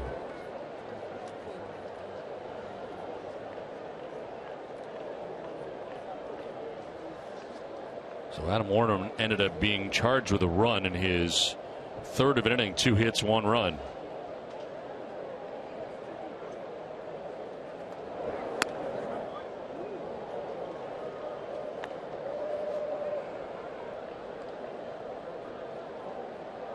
Four runs, 9 hits, 2 errors for Boston. 2 runs, 9 hits, no errors for New York. Brock Holt waiting on deck. Strike 3 call. First strikeout for Shreve, 1 down. What a play by Tazawa to end last inning. I mean, he gets a rocket back to the mound, backhands it, and then throws a nice strike to Bogaerts, leads him right across that second base bag, exactly where you want to throw it, and that's pretty impressive by Tazawa.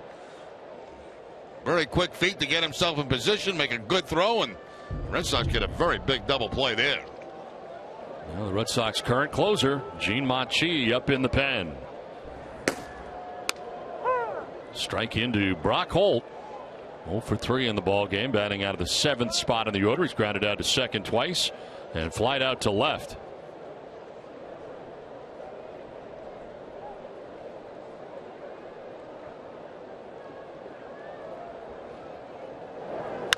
On the ground by the mound, softly, Stephen Drew racing in and throwing out Brock Holt for the second out of the 8th inning. Well, Drew, who's seen most of his time with the Yankees at second base now, coming in here late in the game defensively and able to get Holt at first base, charging in to get that one. Yeah, made a pretty nice play out of that and threw the ball very hard, a sinker over to first base to Bird, and Bird's able to handle it. See where Drew is, very deep, and of course he has to charge this ball and then make that very quick sidearm flip to first. It almost was to the left of Bird, but he's able to make the play. 2 down in the inning for Ryan Hanigan. And a swing and a foul tip for strike 1. Hanigan has grounded to short, singled to left, and struck out swinging.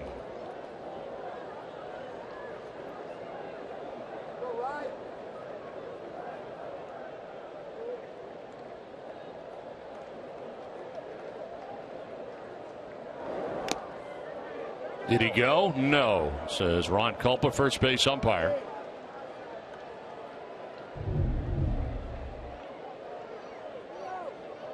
I think good call by Culpa down there. Didn't look like he did go around on that pitch. Jackie Bradley Jr. waiting on deck. He's had a good night, a 3-hit night for the Red Sox left fielder.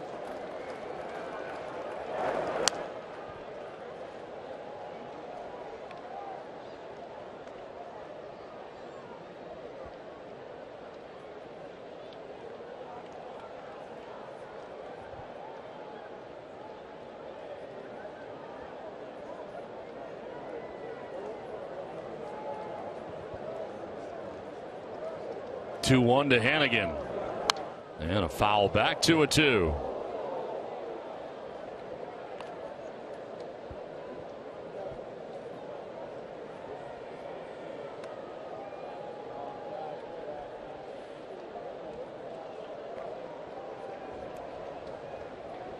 Two down here in the 8th inning. Hanigan waiting on a 2-2 pitch. And a ground ball to second base. Stephen Drew throws out Hanigan, and we are headed for the 9th inning. Red Sox holding on to a 4-2 lead. Machi will be in.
Presented by DCU, TC Eck and Steve Lyons will preview Rick Porcello's start against the Yankees. DCU, Digital Federal Credit Union.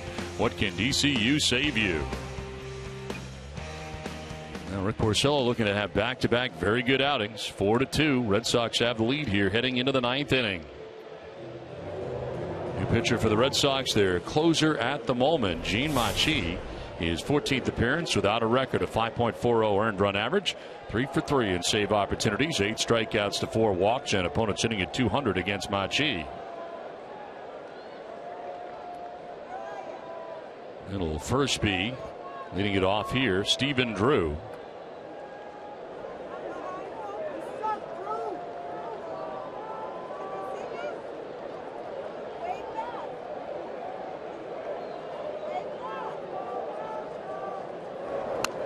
Pitch down and in for ball 1. More action for the Red Sox in the pen in case. Craig Breslow is up.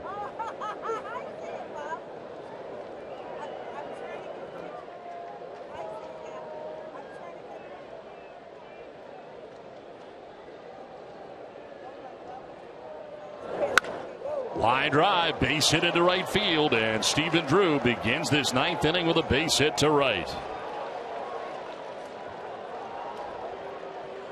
Have a son or daughter who wants to learn more about baseball with the Red Sox? Visit NESSONClubhouse.com. It has videos, games, and a whole lot more. It's fun, free, and easy to use. Visit NESSONClubhouse.com today.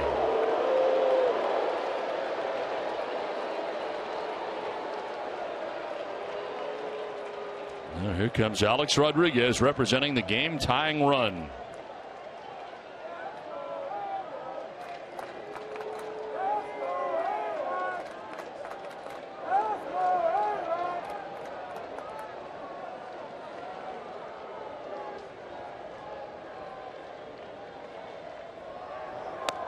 Low and away for ball 1.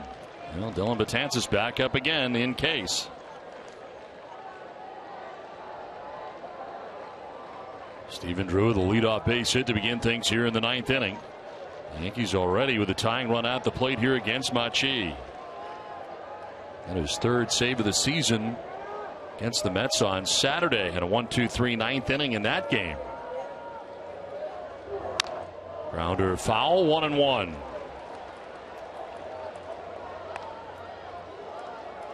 So far from what we've seen from Machi, he's pretty much a two-pitch pitcher, a fastball splitter. And he had a very good split-fingered fastball in that last outing against the Mets.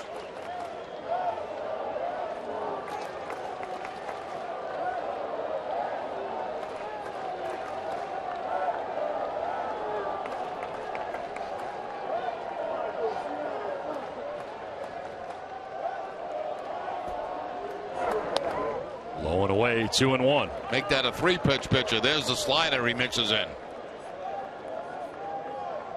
And not close that time, and falling behind 2 balls and 1 strike.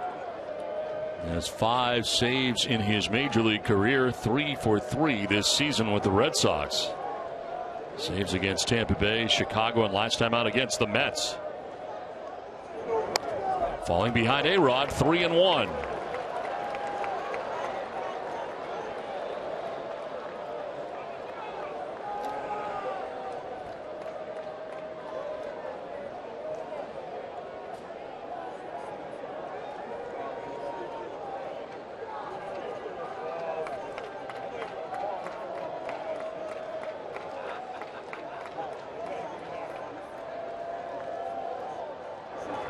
Ball 4, and he loses him. First 2 have reached for the Yankees in the ninth inning.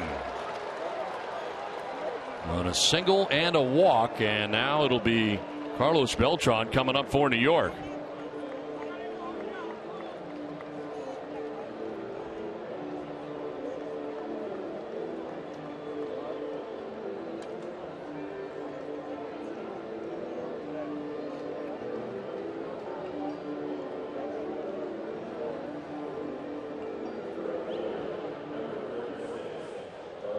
Carlos Beltran has a sacrifice fly back in the first inning, flied out to center in the third, doubled in the fifth, walked in the seventh inning.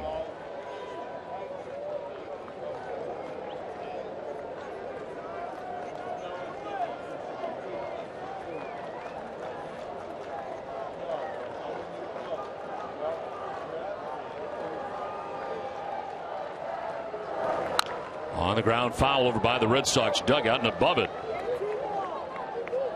Yeah, there's no way Beltran's going to be bunting here to advance 2 runners to put the tying runs in scoring position. He's up there to swing the bat. Long ball possibility certainly from Beltran.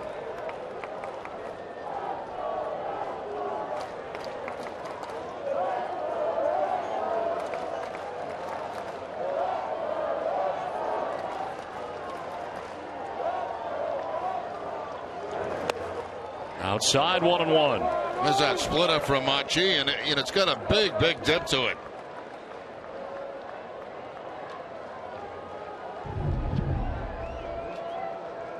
This time actually dipping down way too far.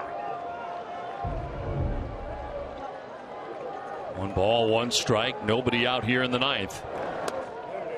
Trying to frame that outside corner, but missing again. And back-to-back split-fingered fastballs that time. This one a little bit closer, but still outside. No strikes have been a problem. 10 pitches, only 3 strikes for Machi since coming into this game. He's got Brian McCann waiting on deck, who's already walked twice tonight. 3-1. Another splitter that misses outside.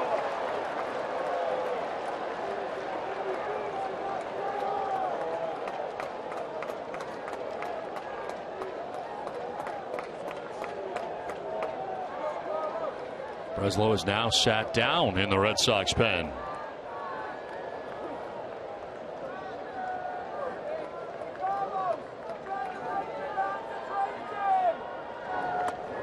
Strike call. Generous. Full count. Yeah, he stays with that splitter again on the 3-1 count and really gets a little bit of a gift here. This ball appeared to be outside, but gets the strike call.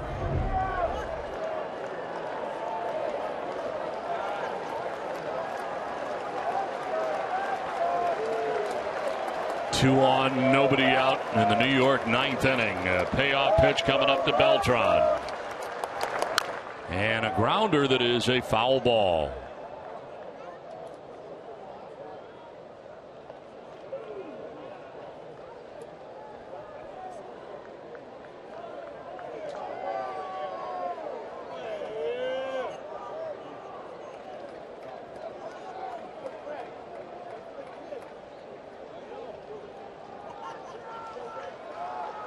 Three balls, 2 strikes, nobody out here to Carlos Beltran with Drew at second, Rodriguez at first, nobody out in the 9th.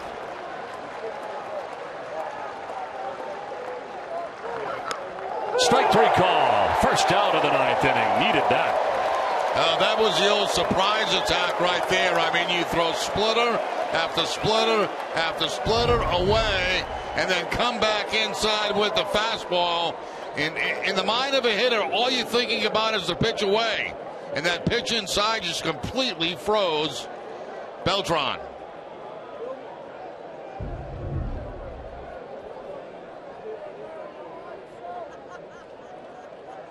Another meeting at the mound here. They'll now prepare to deal with Brian McCann, who tonight has fly to right, walked and scored, walked in the 5th, and then grounded into a double play in the 7th.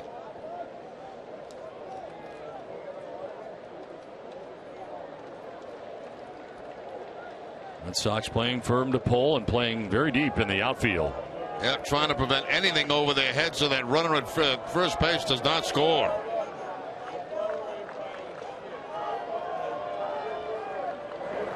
McCann takes strike 1, the high strike at 93.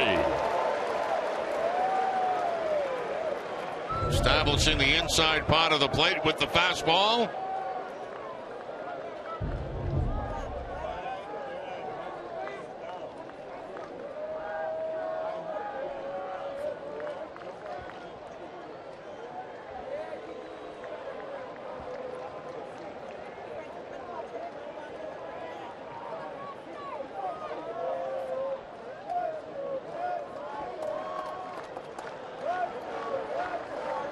The 0-1 pitch to McCann. We'll have to wait as Machi backs off again.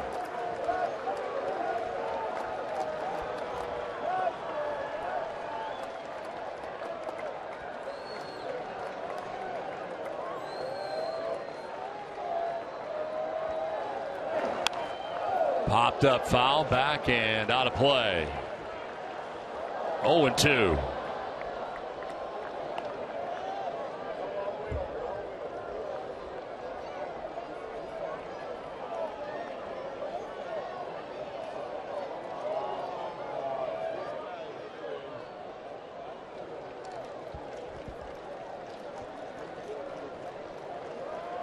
Nothing in 2 to Brian McCann with 1 out and 2 on.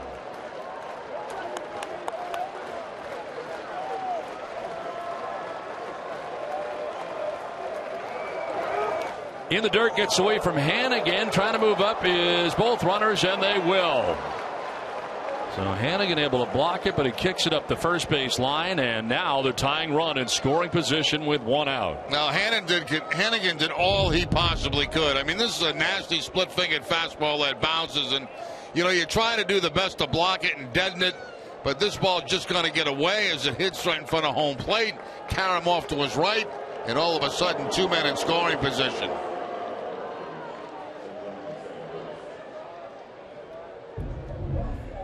Pinch runner John Ryan Murphy will pinch run here for Alex Rodriguez. Representing the tying run. 1 ball, 2 strikes here to Brian McCann.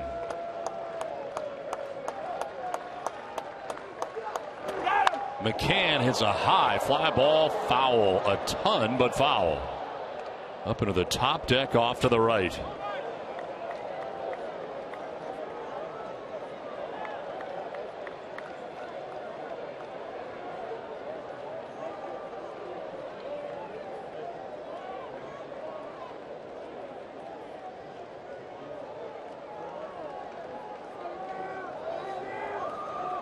Drew at third.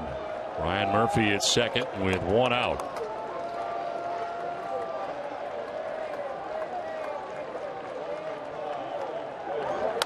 Inside, almost hit him, and it evens at 2-2.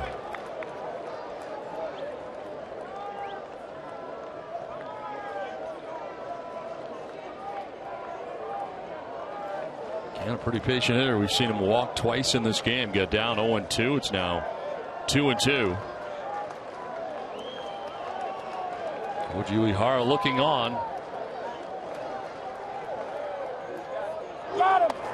Full count.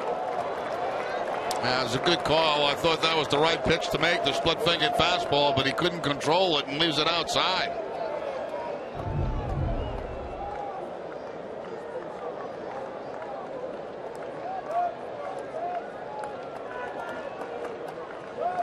Kind of sails away from him this time. We'll see what happens now. Full count. No downward movement on that one.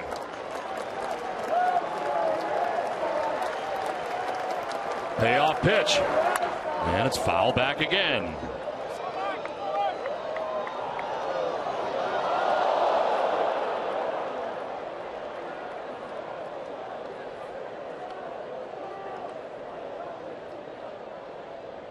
Andrew Miller and Dylan Betances both up. Betances been up a while. And Andrew Miller has joined him. You got generally the setup man and the closer side by side right now in a 2-run ball game with the Yankees having the tying run at second base.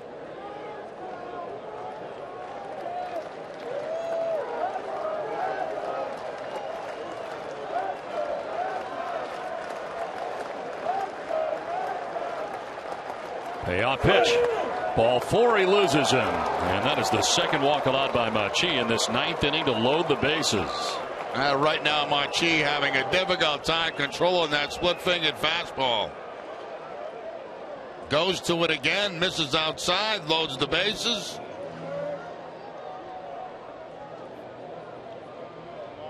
Carl Willis going to head out there and join this conversation atop the hill.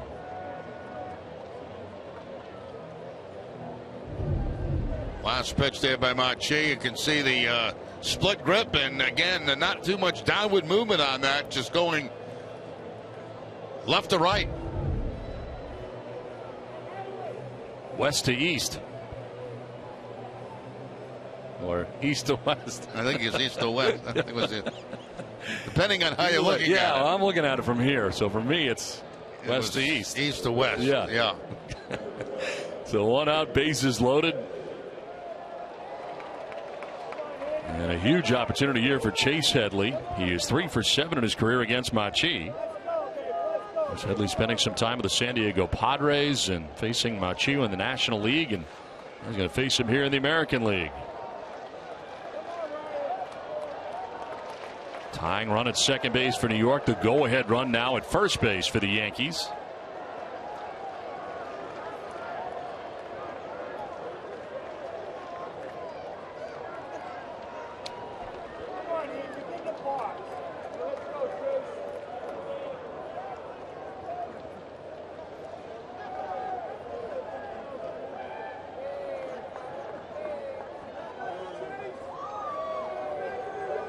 She finally ready here. And he misses away.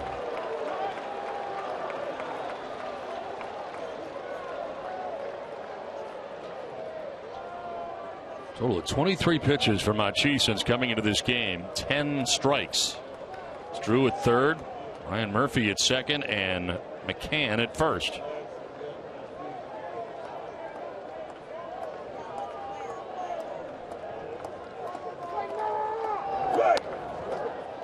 Two and 0. Now that one had more downward movement on it, but still outside.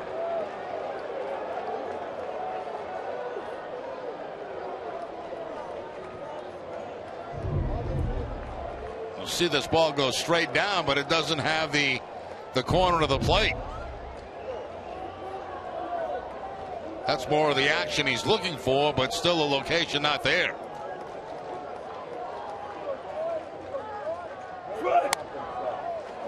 Wow, a pretty close pitch, but that's also a ball. 3-0.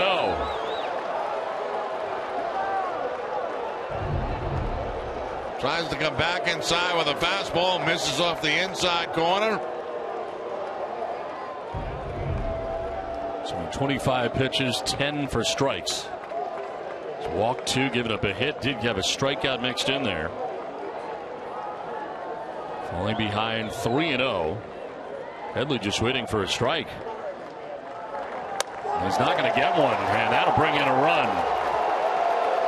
Third walk of the inning allowed by Machi, and now it's a 1-run game. 4-3.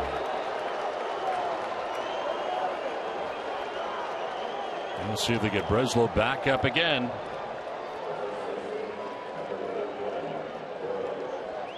And there's Craig Breslow. Had been warming up earlier. Going to get back up again.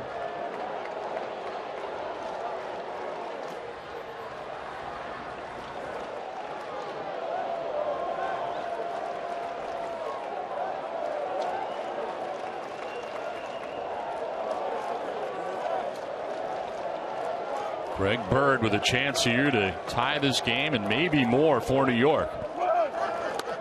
There's a strike on the outside corner. Mock cheer goes up at Fenway.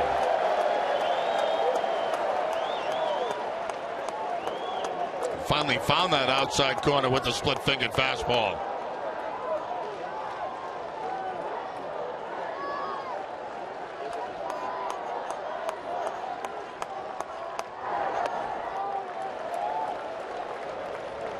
When do you think it is time to perhaps switch pitches here? Because right now the splitter is not doing much for him. His fastball's not either. That's the problem. And I think that the reason with the split-fingered fastball is to try to get a ground ball double play.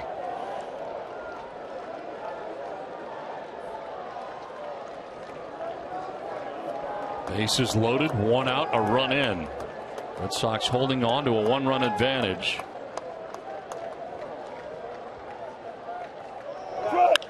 Fly ball foul down the left field line, out of play. There it is again, that time on the outside part of the plate, and hit foul by Bird.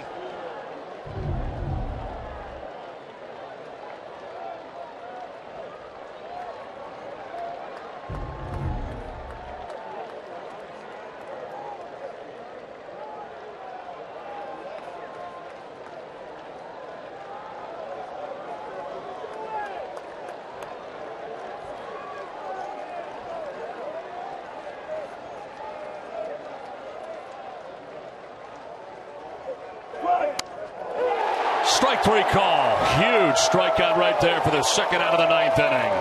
He's done that a couple of times. You know, that's how he got Beltran earlier in the inning.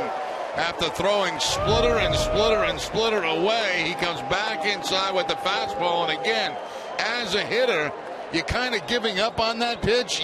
You're looking away. Your mindset is on pitches away. And he got Beltran that way, and now he's just got Bird that way. This guy scares me right now that's at the plate. He's had a heck of a night. Didi Gregorius with 4 hits already tonight. All singles. One to right, one to center, another one to right, and one off the first baseman, Shaw, down the right field line. He's 13 for his last 20. As he takes ball 1.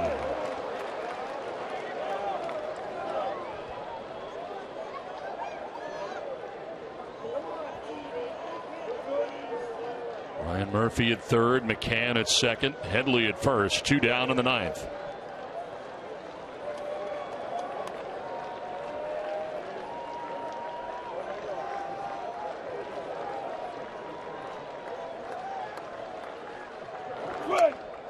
There's a strike, 1-1. Just did get that outside corner. Got 2 splitters in a row to Gregorius.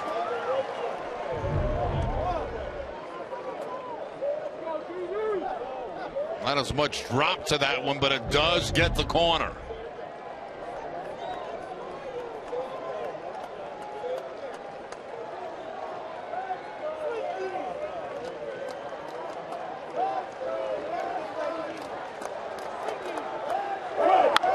In the air to right field. Back goes Rusney Castillo to the warning track to make the catch in front of the wall. By the skin of their teeth, the Red Sox have held on to win this game. Talk about some drama in the 9th. The Yankees did that, but they come up short as the Red Sox hold on to win 4-3. Easy by no means tonight. We'll take a look at the Toyota play of the game. David Ortiz with a home run earlier on in the ball game, his 495th. As the Red Sox with a victory here tonight, 4-3. And David Ortiz a part of it with his home run. And everybody can take a deep breath. Red Sox win at 4-3 as we send it to Tom Caron.